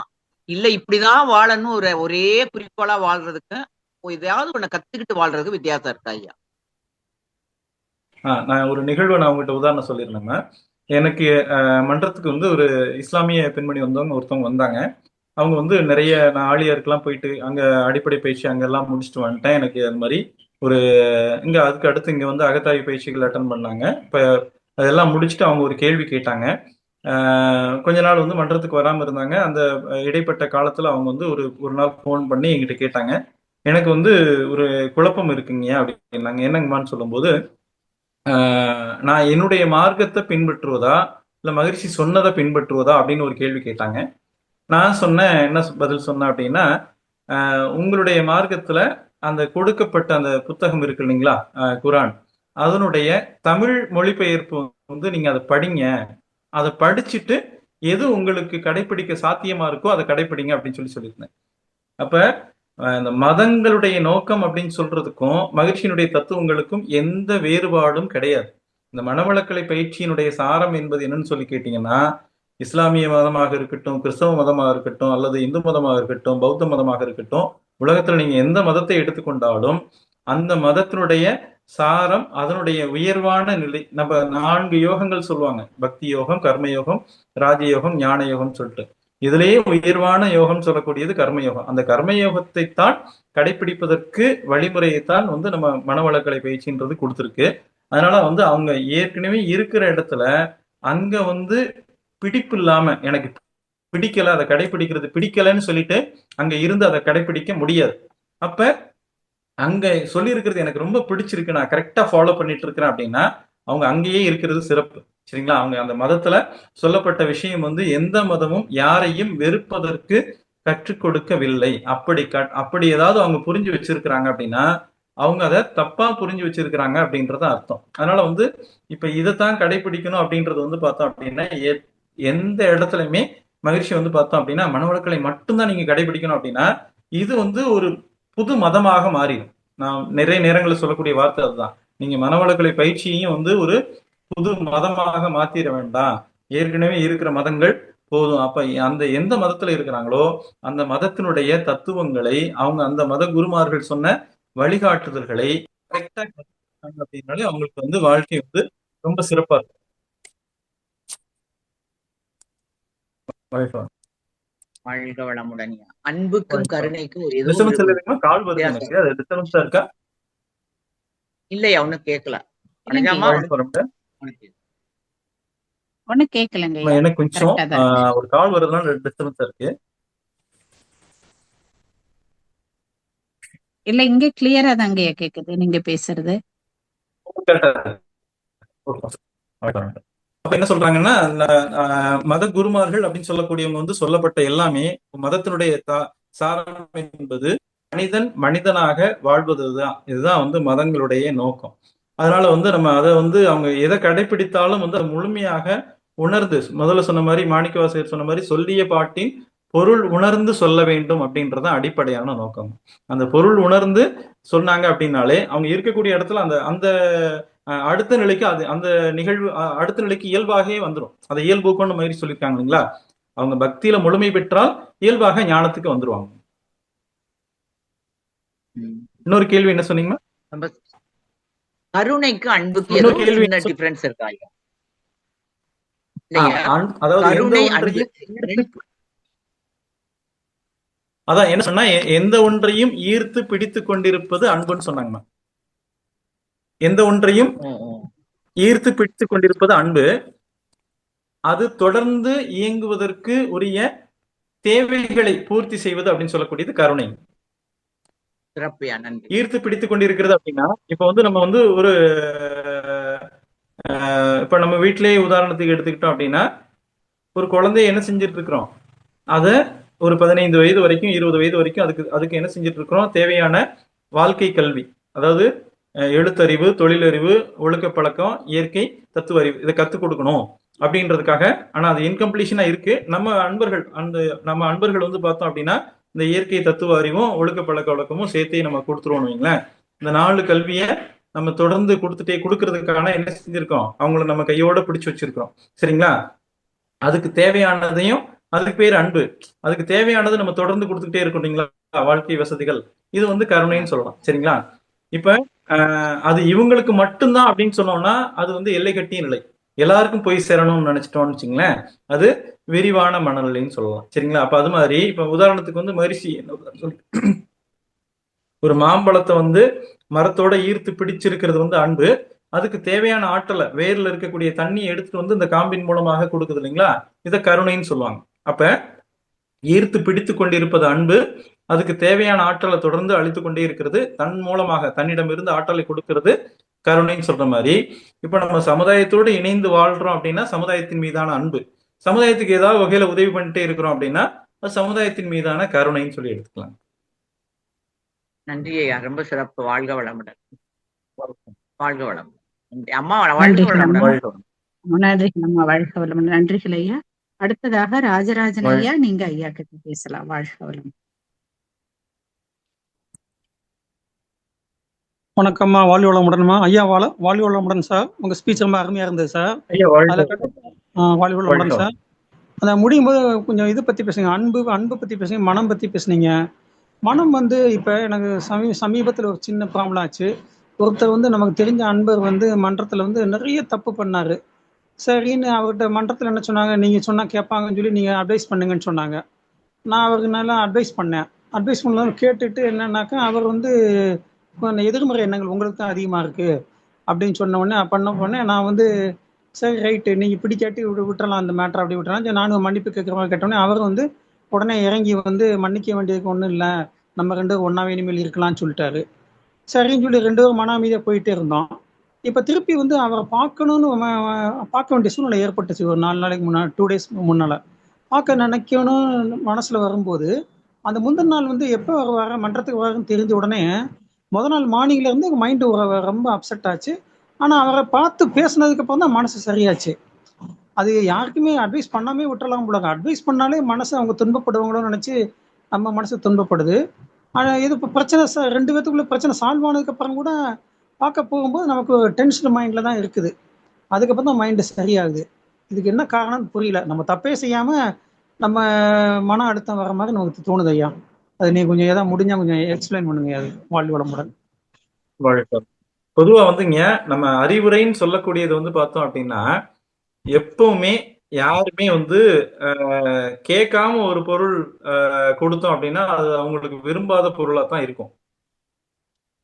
அதுல சரிங்க இந்த அறிவுரைன்னு சொல்லக்கூடியது சரிங்க ரொம்ப ரொம்ப ரொம்ப ரொம்ப ரொம்ப ரொம்ப யாருமே விரும்புறதே கிடையாது. சரிங்க சார். அறிவுரைன்னு சொல்லக்கூடியது. அப்ப என்னன்னா நீங்க அந்த கேள்வியிலே விடை இருக்கிற மாதிரி தான். சரி நம்ம அறிவுரைன்னு சொல்லக்கூடியதை கேட்காம யாருக்குமே சொல்லாம இருக்கிறது நல்லது. Okay sir. சரிங்களா? அப்ப நம்ம அறிவுரை சொல்லும் போது அவங்க எப்படி எடுத்துக்கிறாங்க அப்படின்ற விஷயம் நமக்கு தெரியாது. இப்ப அவங்களா உங்ககிட்ட கேள்வி கேட்கறாங்க, சார் இந்த மாதிரி சரி இருக்கு, நான் என்ன செய்யலாம், கேள்வி கேட்கும் போது நம்ம சொல்றது வேற. சரி சார். சரி அவங்க சார். கேட்காத போது நம்ம சொல்றது என்னவாக இருக்கும் அப்படின்னு சொல்லி கேட்டோம் அப்படின்னா, என்ன விஷயம்னா முக்கியமா சார் எல்லாருக்குமே வந்து அவங்க செய்யறது சரி தப்புன்னு தெரியாம யாருமே செய்யறதே கிடையாது. சரிங்க சார். தெரிஞ்சுதான் செய்யறோம். இப்ப நான் வந்து எனக்கு பொருந்தாத உணவு வந்து எனக்கு இந்த உணவு பொருந்தாதுன்னு டாக்டர் சொல்லியிருக்காங்க. நிறைய அனுபவம் வாய்ந்த முன்னோர்கள் சொல்லியிருக்கிறாங்க. இன்னைக்கு யூடியூப் சரி. சேனல்ல 1000 பேர் சொல்றாங்க இதெல்லாம் சாப்பிடாதீங்கன்னு. நிறைய ஆனா வருது சார். என்னுடைய மனசு, என்னுடைய புலன்கள் வந்து பாத்தீங்கன்னா அந்த உணவைத்தான் சாப்பிடணும்னு தோணுது. சரி சார். அது அப்ப இப்ப அறிவுரை ஜெயிச்சுதா, புலன்கள் ஜெயிச்சுதா? ஐம்புலன்கள் ஜெயிச்சது, அறிவை ஜெயிக்க அப்ப இது மாட்டேங்குது. போல அவங்க அவங்க கிட்ட இருக்கக்கூடிய பழக்க பதிவுகள் எப்ப மாறும்னா, அவங்களா அந்த செல்ஃபா ரியலைஸ் பண்ணி நான் இதை மாத்திக்கணும்னு முடிவு பண்ணும்போது மட்டும்தான் மாறுமே தவிர, நீ எப்படி யாராவது ஒருத்தர் சொல்லி இந்த உலகத்துல மாறி இருக்கணும் அப்படின்னா, ஒரே ஒரு புத்தர் சரி சொன்னதுனாலே இந்த உலகம் மாறி இருக்கும். ஒரே ஒரு ஜீசஸ் சொன்னதுனால மாறி இருக்கும். ஒரே ஒரு மகரிஷி சரி சொன்னதுனாலே மாறி இருக்கும். ஆனா இன்னமும் இன்னைக்கு உலகத்துல அதே சிக்கல்கள் இருக்கு அப்படின்னா, சொல்ற விஷயம் சொல்றது சொல்லிக்கிட்டே தான் இருக்கிறாங்க. நடக்கிறது அது பாட்டுக்கு சரிங்க நடந்துட்டே தான் இருக்கு. கேட்கிறவங்களுக்கு சரி சொல்றது நம்மளுடைய கடமை. சரி சார். மன்றத்துல வந்து உடற்பயிற்சி தேவைன்னு கேட்கிறவங்களுக்கு உடற்பயிற்சி சொல்லிக் கொடுக்கலாம். தியானம் தேவைன்னு சரி சொல்லிக்கிறவங்களுக்கு தியானம் சொல்லிக் கொடுக்கலாம். சரி சார். அகத்தாய்வு தேவைன்னு வர்றவங்களுக்கு அகத்தாய்வு சொல்லிக் கொடுக்கலாங்க. சரிங்க சார். அறிவுரை நம்ம சொல்லாம வாழ்க்கை இருக்கிறது வளம். பெட்டர் நினைக்கிறீங்க இல்லையா? இல்ல சார், அறிவுரை கேட்கிறவங்க சொல்லாம இருக்கிறது சொல்லலாங்க. நல்லது. கேட்கறவங்க ஆமா, சொல்லலாம். எனக்கு சரி வேணும், சார். எனக்கு ரொம்ப இந்த மாதிரி நான் ஒரு தவறு பண்ணிட்டேன், எப்படி மாத்திக்கிறதுன்னு கேட்கிறவங்களும் சொல்லலாம். ஆஹா. அதான் மன்றத்துல மூத்த அதிகாரிகள் கேட்கிறவங்க வந்து நீங்க சொன்னா கேட்பாங்க, உங்களுக்கு ரொம்ப தெரிஞ்சவன்னு சொல்லி நீங்க சொல்லுங்கன்னு சொல்லி தான் நான் சிக்கல்ல மாட்டிட்டேன். நமக்கு ஏன் மனசும் கிட்டத்தட்ட அது வந்து பதட்டம் ஆயிப்போச்சு. அதான் அதான் அது வந்து பார்த்தோம்னா நம்ம கேட்காம நமக்கு சொல்லக்கூடாது. சரி, ரொம்ப சந்தோஷம் சார். ரொம்ப அருமையா இருந்துச்சு. நான் சென்னையில இருக்கேன் சார். அதுக்குதான் மகிழ்ச்சி வந்து வாழ்த்து கொடுத்திருக்கிறாங்கல்ல. வாழ்த்து சொல்லி தான் சரி பண்ணணும் போல இருக்கு. வேற வழியே இல்லைன்னு நினைக்கிறேன். நம்ம இருக்கிற இடத்துல இருந்தே அவரை வாழ்த்துனாலே அவர் மாறிடுவார். அந்த சிந்தனை இயல்பாக தூண்டப்படும். ரைட் சார், ரொம்ப சந்தோஷம் ஐயா. ரொம்ப சூப்பரான அட்வைஸ் கொடுத்தீங்க. வாழ்வு வளமுடன். நீங்களும் உங்கள் அன்பு குடும்பமும் வாழ்வு வளமுடன். நான் சென்னையில இருக்கேன் சார். ஜவஹர் மனவளக்கலை மன்றம். நேட்டிவ் மதுரை ஜெயந்துபுரம் தான். மதுரைன்னு போட்டோன்னே எனக்கு இன்னும் சந்தோஷம் ஆயிடுச்சு. வாழ்வு வளமுடன் சார். குரு வாழ்க, குருவே துணை. அம்மா வாழ்வு வளமுடன் அம்மா. நன்றிகள் ஐயா. வாழ்க வளமுடன். நன்றிகள் ஐயா. அடுத்ததாக குருவமலமா நீங்க ஐயா கிட்ட பேசலாமா? வாழ்க வளமுடன். ஐயா வாழ்க வளமுடன் ஐயா. வாழ்க வளமுடன். ரொம்ப சிறப்புங்க ஐயா. அன்புக்கு இவ்வளவு டெபனிஷன் கொடுத்துருக்கீங்க. சாமிஜியை தவிர வேற யாராலும் இவ்வளவு கொடுக்க முடியாதுங்க ஐயா. அன்புன்ற அந்த 3 எழுத்து அது எப்படி உலகத்தையே இறுக்கி கட்டி பிடிச்சு எவ்வளவு பாப்பா இவ்வளவு சொல்லிட்டீங்க. இதுல ஒண்ணு சொன்னீங்க பாருங்க, நான் 5 அறிவு 6 அறிவுக்கு மட்டும்தான் அன்பு இருக்குன்னு. ஆனா பார்த்தா அந்த செடி கொடிகளுக்கு கூட அன்பு இருக்குன்னு சொன்னீங்க பாருங்க, அது ரொம்ப அற்புதங்கய்யா. அந்த செடி கொடி கூட அப்படி வேர்லாம் தண்ணிய விடுது, செடிக்கு கொண்டு போய் கொடுக்குது. அதெல்லாம் அதனோட அன்பும் கருணைன்னு சொன்னீங்க. அது ரொம்ப சிறப்புங்கய்யா. நம்ம என்ன சும்மா செடிக்கு தண்ணி ஊத்துறோம், அவ்வளவுதான், காஞ்சு போகும். இதுதான் நம்மளோட எண்ணம். அதுக்கு அந்த செடிக்கு அதுல எவ்வளவு அன்பு இருக்குங்கிறதெல்லாம் நம்ம புரிஞ்சுக்கிறதே இல்லைங்கய்யா. அதான் செடி கொடிகளை கூட மதிக்கணும் என்னங்கய்யா. வாழ்க வளமுடன். ரொம்ப அற்புதம். உங்களுடைய தொண்டு தொடரட்டும். வாழ்க வளமுடன். வாழ்க வளமுடன். நன்றிகள் அம்மா. வாழ்க வளம். நன்றிகள் ஐயா. அடுத்ததாக சாந்தி சுந்தரம் மாமா நீங்க பேசலாம் ஐயா கிட்ட. வாழ்க வளம். வாழ்க வளமுடன் வனஜாமா. வாழ்க வளமுடன். வாய்ப்பு தந்தமைக்கு மிக்க நன்றிகள் ஐயா. சுரேந்திரன் ஐயா வாழ்க வளமுடன் ஐயா. ரொம்ப வாழ்க. வாழ்க வளமுடன். சிறப்பான சிந்தனை விளக்கம், வினாக்களுக்கான சிறப்பான விடைகளையும் கொடுத்துட்டு இருக்கீங்க. ரொம்ப அற்புதமாக இருந்தது உங்களுடைய அருட்பணி. அன்பு என்பதற்கு எவ்வளவோ டெபினிஷன் இருக்குங்கய்யா. கணவன் மனைவி மேல வைத்துக் கொண்டிருப்பதற்கு ஒரு பேர் சொல்றாங்க, நம்ம உறவினர்களோட இருக்கும்போது அதற்கு ஒரு பெயர், இப்படி எல்லா பெயர்களும் மாற்றம் வருதே ஒழிய மற்றபடி அன்பு என்பது ஒன்றுதான். அம்மா சற்று முன்பு கிருபாநிதி அம்மா கேட்டாங்க, இதே கொஸ்டின் ஆலியார்ல மகான்கிட்ட ஒரு அம்மையார் கேட்கும்போது மகான் சொன்னது ஒரே ஒரு பதில் தான். என்ன சொன்னாங்க அப்படின்னா, ஒரு பெற்ற குழந்தையை தன் தாய் எப்படி அரவணைத்துக் கொள்கிறார்களோ அதுதான் அன்பு. அந்த குழந்தை எதற்காக அழுகிறது, பாலுக்கு அழுகிறதா, அது வயிற்று வலிக்கு அழுகிறதா, அல்லது உறக்கத்துக்கு அழுகிறதா என்று அதை உணர்ந்து எந்த விதமான எதிர்பார்ப்பும் இல்லாமல் அந்த குழந்தைக்கு தேவையானதை செய்து கொண்டிருக்கக்கூடிய அந்த தன்மைதான் கருணை என்று எங்களுக்கு மகான் சொல்லி கொடுத்தாங்கய்யா. இன்று நீங்கள் சொல்லும் போது எல்லாம் ஒரு பயிர்களிலிருந்து ஓரியிலிருந்து கொண்டு வந்து கொடுத்தது ரொம்ப சிறப்பான விளக்கமாக இருந்ததுங்க ஐயா. அன்னைக்கு மகான் சொல்லும் போது நாங்களாம் ஆச்சரியப்பட்டோம். எல்லாம் அன்புனா ஒண்ணுதானே, கருணைனா ஒண்ணுதானே, பரிவுனா ஒண்ணுதானே, கடமைனா ஒண்ணுதானே அப்படின்னு நினைச்சோம். ஏன்னா அம்மா சொன்ன மாதிரி, சற்று முன்பு ஒரு அம்மா சொன்ன மாதிரி, அன்பே தெய்வம், அன்பே சத்தியம், அன்பே நித்தியம், அன்பே சகலமும் அப்படின்னு கந்தகுரு கவசத்துல நம்ம படிக்கிறோம், பாடுறோம். சோ இன்னைக்கு நீங்க கொடுத்த விளக்கங்கள்லாம் ரொம்ப அற்புதமாக இருந்தது. என்னுடைய மனதில் விழுந்த ஒரு வினாக்கு மட்டும் தங்களிடம் இருந்து விடையை எதிர்பார்க்குறீங்க ஐயா. கேக்குறமாங்கய்யா? சொல்லுங்க. வாழ்க. வளமுடன் ஐயா. அப்ப நம்ம பிரதிபலன் எதிர்பார்க்காம ஒருத்தவங்க நல்லவங்களோ கெட்டவங்களோ, நமக்கு வேண்டியவங்களோ வேண்டாதவங்களோ, சமுதாயத்திலயோ இல்ல நம்மளுடைய இருக்கவங்களுக்கோ நம்ம ஒரு அன்பு செய்யும் பொழுது அவங்க அந்த அன்பினால் கிடைக்கக்கூடியதை அவங்க ஏற்றுக்கொள்கிறாங்க. ஆனா நம்ம மேல வெறுப்பும் வேதனையும் காட்டும் போது ஒரு ஃபிராக்ஷன் ஆஃப் செகண்ட், நான் இவ்வளவு தூரம் உங்க கூட அன்பா தானே இருக்கேன், ஏன் இப்படி பண்றீங்க, ஏன் இப்படி நினைக்கிறாங்க அப்படின்னு நம்ம நினைக்கும் பொழுது அந்த ஃபிராக்ஷன் ஆஃப் செகண்ட்ல நம்ம நினைப்பதின் காரணமாக அந்த நம்ம அன்பு வாங்கினார் பாருங்க, அவருக்கு பதிவு உண்டாகுமாங்கய்யா? அதாவதுங்க அடிப்படையில கஷ்டப்படுத்துற நம்ம பதிவு வருமா? இல்ல மகரிஷி என்ன சொல்லுவாங்க அப்படின்னு சொல்லி கேட்டோம் அப்படின்னா, அதாவது இறையுணர்வு பெற்ற மகானா இருந்தாலுமே பார்த்தோம் அப்படின்னா அவங்க பிறருக்கு துன்பம் நினைக்க மாட்டாங்க. ஆனா அவங்களுக்கு ஏற்படக்கூடிய வருத்தம்னு ஒண்ணு இருக்கு இல்லைங்களா, அந்த வருத்த அலை அவங்க தவறா மாறணும் அப்படின்ற மாதிரி எதுவும் அவங்களா நினைக்க மாட்டாங்க, இறையுணர்வு பெற்ற மகானா இருந்தாலும். ஆனா அவங்களுக்கு அந்த ஏற்பட்ட வருத்த அலையானது அவங்களுக்கு போய் ஏதாவது ஒரு சிறிய அளவுல ஒரு விளைவை கொடுக்கும் அப்படின்றது சொல்லியிருக்காங்க. ஆனா என்ன விஷயம்னா, அது அவங்களா துன்பம் கொடுத்தாங்கன்னா தான் அது சாத்தியம்.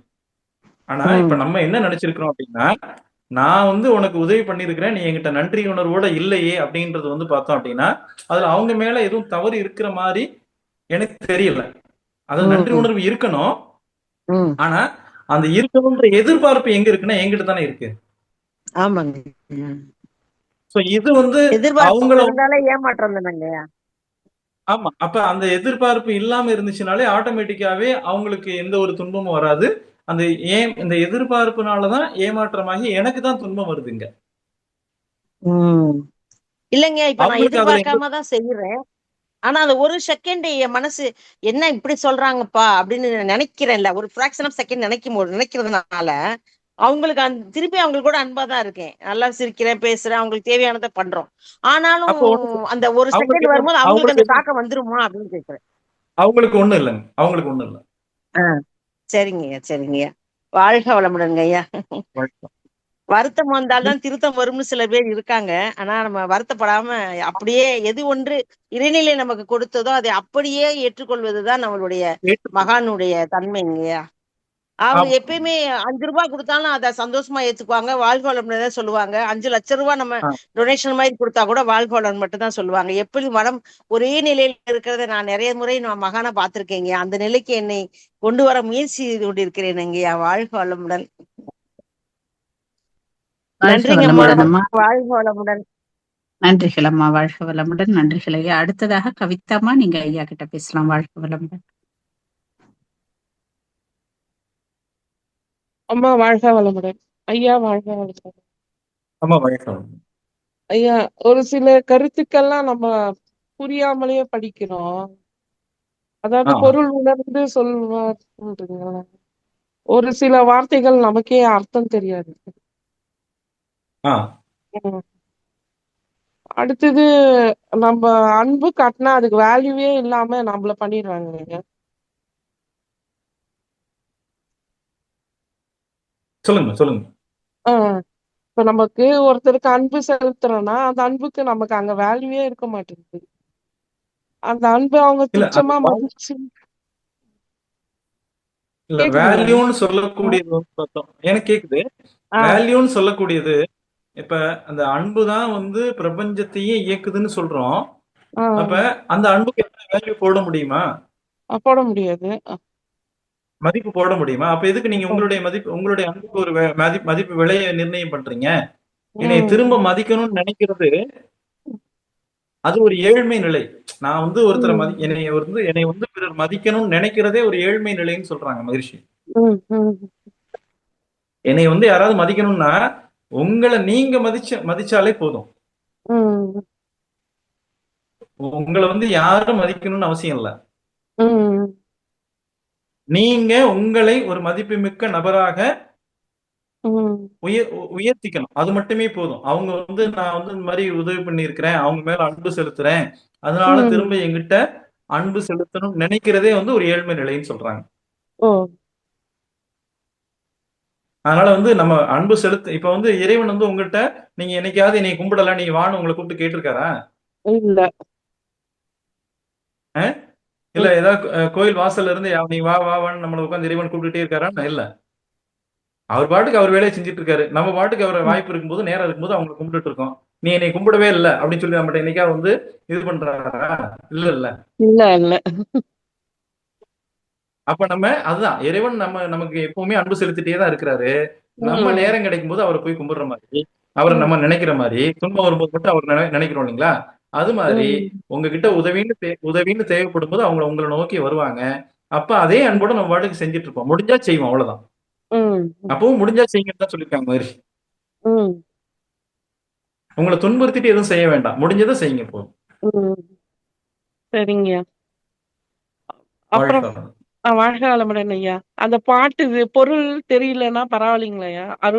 அதாவது வார்த்தைகள் நம்மனால புரிஞ்சிக்க இல்ல முடியாத வார்த்தைகள்லாம் இருக்கும்ல. அதாவது பொருள் தெரிஞ்சு சொன்னாலும் தெரியாம சொன்னாலும் அதற்கான பலன் உண்டு. ஆ சரிங்களா? ஆனா என்ன விஷயம்னா நம்ம இங்க மகிழ்ச்சியை பொறுத்த வரைக்கும் தெரியாத வார்த்தைகள் எங்கேயுமே கொடுக்கல. ஆ நம்ம அதெல்லாம் தாண்டி வந்துட்டோம். இப்போ வந்து ம் பக்தியில இருந்து ஞான நிலைக்கு வந்தாச்சு. ம் எல்கேஜி படிச்சுட்டு நான் இப்ப வந்து காலேஜ் வந்துட்டேன். ம் நான் திரும்ப போய் எல்கேஜி சேரட்டுமான்னு கேட்கிற மாதிரி இருக்கு உங்களுடைய கேள்வி. ஆஹா ம் நம்ம இப்போ வந்து நமக்கு தேவை வந்து வார்த்தைகள் கிடையாது. ம் பயிற்சி தான். தியானம், காயகல்பம், உடற்பயிற்சி இது செய்யறதுக்கு ஏதாவது வார்த்தைகள் மந்திரங்கள் தேவைப்படுதா? ஆஹா தேவைப்படாது. இல்ல அருட்காப்புக்கு ஏதோ அர்த்தம் தெரியாம இருக்குமா நமக்கு? ம் அதனால வந்து நமக்கு அந்த அந்த இந்த இதை செய்யறதுக்கு நமக்கு நேரம் இருந்தாலே போதும். இதை செஞ்சாலே போதும். ம் சரிங்க. அந்த பொருள் உணர்ந்து சொல்றது அப்படின்றது நம்ம அந்த நிலையை கடந்து வந்துட்டோம்னு சொல்றேன். கடந்து அப்படிலாம் நம்ம வந்தாச்சு. தெரியாமையே தெரிஞ்சோ சொன்னோம். அதனாலதான் நம்ம இப்ப ஏற்பட்ட ஒரு குரு கிட்ட வந்திருக்கிறோம்னு சொல்றேன். சரிங்க. வாழ்க வளமுடன். நன்றிகள் ஐயா. வாழ்க வளமுடன். வாழ்க வளமுடன் அம்மா. வாழ்க வளமுடன்மா. வாழ்க வளமுடன் ஐயா. அடுத்ததாக உமையாலம்மா, நீங்க ஐயா கிட்ட பேசலாம். வாழ்க வளமுடன். வாய்ப்புக்கு நன்றிம்மா. ஐயா வாழ்க வளமுடன் ஐயா. வாழ்க வளமுடன். ஐயா இந்த குறள் இருக்குல்லங்க ஐயா, தந்தை மகனுக்கு காற்றும் இது மகன் தந்தை காற்றும் குறள், அந்த குறளுடைய பொருள் கேட்கணும்னு சொல்லி. சரி, அதாவது தந்தை மகனுக்கு ஆற்றும் உதவி அதனுடைய பொருளா?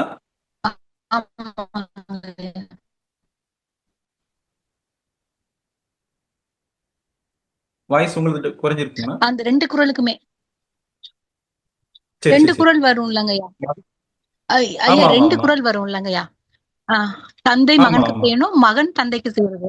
ரெண்டு குறளுக்கும் அர்த்தம் என்னங்கய்யா, அந்த பொருள் கேக்குறாங்க ஐயா. அதாவது இப்ப வந்து மகன் தந்தை காற்றும் உதவி, இவன் தந்தை என்னோட்டான் தொல் என்னும் சொல்லுன்னு சொல்லுவாங்க. சரிங்களா? இப்ப சரிங்க. அதாவது மகன் தந்தைக்கு ஆற்றக்கூடிய உதவி அப்படின்னா, இப்ப நீங்க ஒரு நல்லது செஞ்சுக்கிட்டே இருக்கிறீங்க அப்படின்னா, அவங்க அப்பா அப்பேற்பட்டவரியா, அதுதான் அந்த பையன் செய்யறாரு அப்படின்னு சொல்றதுதான் வந்து மகன் தந்தைக்கு ஆற்றும் உதவி. மகன் வந்து தந்தைக்கு செய்யக்கூடிய உதவி என்னன்னு சொல்லி கேட்டோம் அப்படின்னா, மகன் தந்தைக்கு செய்யக்கூடிய உதவின்னு சொல்லக்கூடியது அவருடைய செயல்கள் மூலமாக அவருடைய தந்தையை பிரதிபலிக்கணும். மகன் செய்யற செயல் வந்து பார்த்தோம் அப்படின்னா என்ன செய்வாங்க, ஒரு அவனுடைய செயல்கள் மூலமாக தந்தையினுடைய பிம்பத்தை பிரதிபலிக்க செய்தல். இதுதான் வந்து மகன் தந்தைக்கு செய்யக்கூடிய உதவி. தந்தை மகனுக்கு ஆற்றும் உதவி அவையத்து முந்தி இருப்ப செயல் அப்படின்னு சொல்லி சொன்னோம் அப்படின்னா, அந்த மகனானவனை சமுதாயத்தில் சரியான முறையில், சரியான இடத்தில், சரியான கல்வி, சரியான அறிவை கொடுத்து எந்த ஒரு சபையிலும் அவனை முன்னிறுத்தி நிற்கக்கூடிய ஒரு தகுதியுடையவனாக மாற்றுவதுன்னு சொல்றாங்க.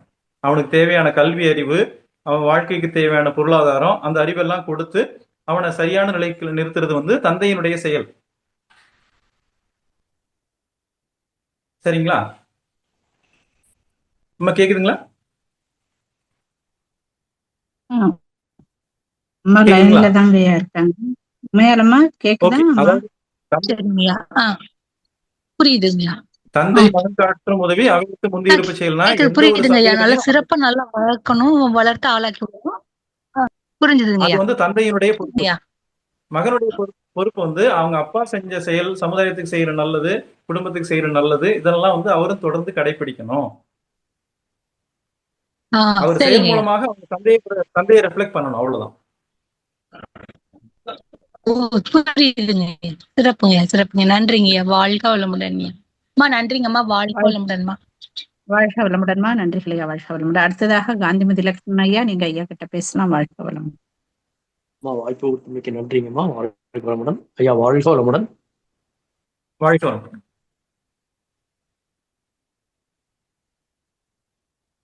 அழைக்கப்பட்டவை அப்படின்னு சொல்லி சொல்றீங்க ஐயா. ஐயா பேச கேக்குதுங்களா ஐயா? வாழ்க வளமுடன். இப்ப கேக்குதுங்க. அதாவது அன்பின் செயல் ரொம்ப சிறப்பா இருந்ததுங்க ஐயா. பிரபஞ்சத்திலிருந்து வரக்கூடிய உயிர்கள் இனங்கள் எல்லாம்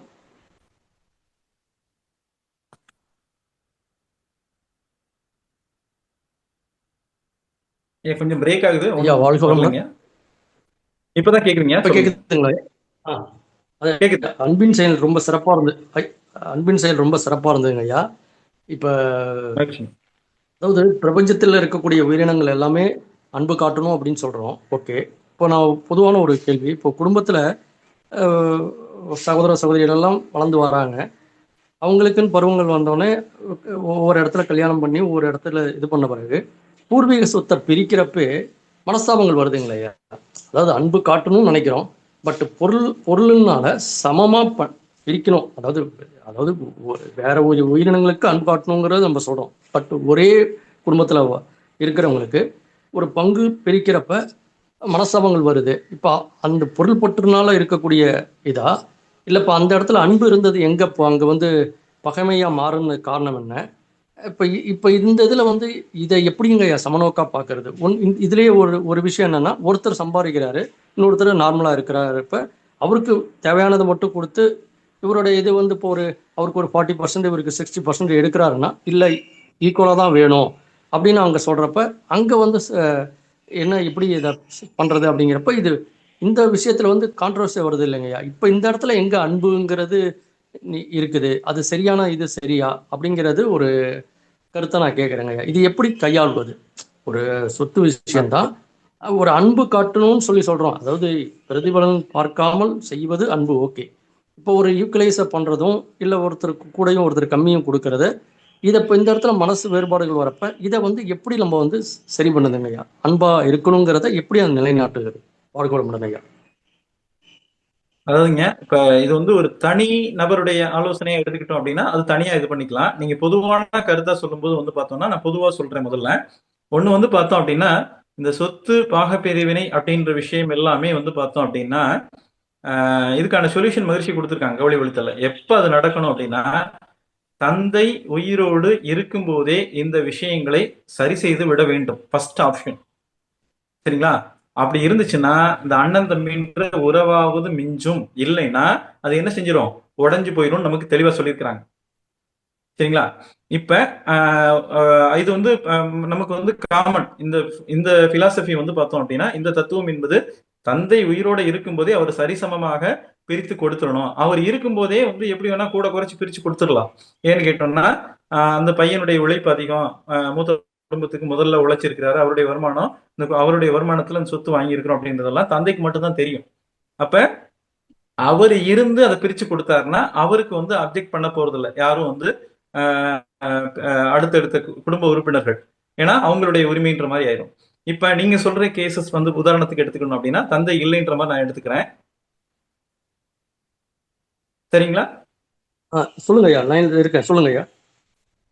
இல்ல அப்படி எடுத்துக்க, தந்தை இல்லை அப்படின்ற பட்சத்துல வந்து பார்த்தோம் அப்படின்னா இவங்களுக்குள்ள சரியான புரிதல் இருந்து, நான் வந்து பொருளாதாரத்துல நல்ல நிலையில இருக்கிறேன், என் தம்பி வந்து ஒரு பொருளாதாரத்துல குறைவான நிலையில இருக்கிறாரு, அதனால வந்து என்கிட்ட இருக்கக்கூடிய பொருள்ல கொஞ்சம் நான் விட்டு கொடுக்குறேன், அவருக்கு ஒரு 10% கூட போனாலும் பரவாயில்ல அப்படின்றது எப்ப வரும்னா இந்த உண்மையான அன்பின் செயலாக இருக்கும்.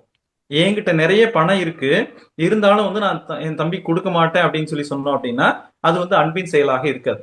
சரிங்களா? என் தம்பிக்கு வந்து உண்மையிலேயே அவருக்கு வந்து உழைப்பதற்கு உடல் வாய்ப்பு இல்லை, திறன் இல்லை, தகுதி இல்லை, அல்லது வந்து வாய்ப்பு இல்லை அப்படின்ற நிலையில அவருக்கு என்ன செய்யலாம், என்கிட்ட எக்ஸஸா இருந்ததுன்னா என்னுடைய வருமானத்துக்கு மீறி என்கிட்ட இருந்ததுன்னா அவருக்கு நான் விட்டு கொடுக்கலாம். சரிங்களா? நான் வந்து ஷார்ட் ஃபால்ல இருக்கும்போது அவருக்கு விட்டு கொடுக்கறது அப்படின்னு சொல்றது சாத்தியம் இல்லை. என்கிட்ட எக்ஸஸா இருக்குன்னா அதை விட்டு கொடுக்கலாம். அதுக்குள்ளேயே அன்பின் செயல் உள்ள அடங்கிடும். ஐயா, இப்ப இந்த இடத்துல நான் கேட்க வேண்டிய ஒரே ஒரு விஷயம் என்னன்னா, இப்ப நம்ம அவருக்கு நீங்க சொல்ற மாதிரி இல்ல, பட் நம்ம கொடுக்கணுங்கிற ஒரு சூழல் இருக்கப்ப நம்ம ஒரு அதாவது 60-40 அப்படிங்கிற ரேஞ்சில் அப்படி கொடுத்தா அது சாத்தியமான ஒரு விஷயமா உதவி பண்ணணும்னு நினைக்கிறோம். பட் நம்மளுக்கு வச்சுக்கிட்டு அவருக்கு கொடுக்கணும். எனக்கு வந்து பொருளாதாரத்துல பாதிப்பு ஏற்படுத்தாது. எனக்கு வந்து நான் ஒரு 10% எக்ஸ்ட்ரா கொடுக்கறதுனால எனக்கு பொருளாதாரத்திலே என்னுடைய வாழ்க்கையிலே வந்து ஒன்றும் பாதிப்பை ஏற்படுத்தாதுன்னா தாராளமா கொடுக்கலாம். நான் எக்ஸ்ட்ராவுக்கே வரலையா, அதாவது என்னன்னா அவருக்கு கொடுக்குறேன், பட் கொடுக்கறது 40% கம்மியா கூட. அவருங்க வந்து ஈக்குவலைஸா கேட்கறாங்க. ஈக்குவலைஸ் கேட்கறது வந்து தனிப்பட்ட நபர் உழைத்ததை ஈக்குவலைஸா வேணுங்கிறத சரியாது. அந்த இடத்துல நான் கேட்கக்கூடியது அதுதான். எனக்கு பாதிப்பை ஏற்படுத்தலைன்னா கொடுக்கலாங்க. எனக்கு வந்து அவங்க கொடுக்கறதுனால நான் ஒன்றும் குறைஞ்சு போறது இல்லை. என்கிட்ட என்னுடைய லைஃபுக்கு தேவையானது ஒரு கணக்கு இருக்கும் இல்லைங்களா? என்னுடைய மாசம் வந்து ஒரு 1 லட்ச ரூபாய் எனக்கு தேவை, எனக்கு வந்து நான் ஒரு 50 வருஷம் வாழ்ந்துருக்கிறேன், இதெல்லாம் நிறைய சொல்லியிருக்கிறோம். வாழ்க்கைக்கு வந்து எனக்கு ஒரு மாசத்துக்கு 1 லட்ச ரூபா செலவு தேவைன்னா எனக்கு வருஷத்துக்கு 10 லட்ச ரூபா, நான் அதிகபட்சம் 50 வருஷம் வாழ்றேன், என்கிட்ட 50 லட்ச ரூபா பணம் இருக்கு, என் வாழ்க்கைக்கு தேவையானது இருக்கு, என் குழந்தைங்களுக்கும் கொஞ்சம் சேர்த்து வச்சிருக்கிறேன், இதுக்கு மேல எக்ஸ்ட்ரா தான் இருக்கு, இதை நான் அவருக்கு விட்டு கொடுக்கணும்னு நினைச்சேன்னா தாராளமா கொடுக்கலாம். இப்ப இந்த இடத்துல வந்து அங்க வந்து முரண்பாடுகள் வரப்ப அன்பு வந்து அது இல்லாம போகுதுங்களா? அப்ப அதுக்கு வந்து அதை இப்படி பண்ணாதான் சரியாகுமா? அப்ப பொருளோட இதுதான் மேல் நோக்கி இருக்கு, அன்பு வந்து அங்க இல்லை இல்லையா? அதை நான் கேட்கிறேன். அது அந்த ஒரு விஷயமா நான் கேட்கிறேன். நான் என்னன்னா இப்ப எனக்கு கொடுக்கிற இடத்துல இருந்தோம் அப்படின்னா இது தனிநபர் ஆலோசனை இந்த மாதிரி ஆயிரும். நான் பொதுவாகவே சொல்றேன், கொடுக்கிற இடத்துல இருந்தோம்னா இதை கொடுக்கறதுனால நமக்கு ஒன்றும் நஷ்டம் இல்லைன்னு ஒரு அமைப்பு இருந்ததுன்னா தாராளமா கொடுத்துடலாம். கொடுக்குற இடத்துல இருக்கிறோம், பிரிச்சு கொடுக்குற இடத்துல இருக்கிறேன் அப்படின்னா நான் இது அவருக்கு ஒரு 10% எக்ஸ்ட்ரா கொடுக்கறதுனால எனக்கு ஒன்றும் நஷ்டம் இல்லை, நானே சம்பாதிச்சிருந்தாலும் அவர் கொடுக்கறதுனால எனக்கு ஒன்றும் நஷ்டம் இல்லைன்னு வச்சுக்கோங்களேன், தாராளமா கொடுக்கலாம். அதை வந்து அதை அன்பின் செயலா எடுத்துக்கலாம்.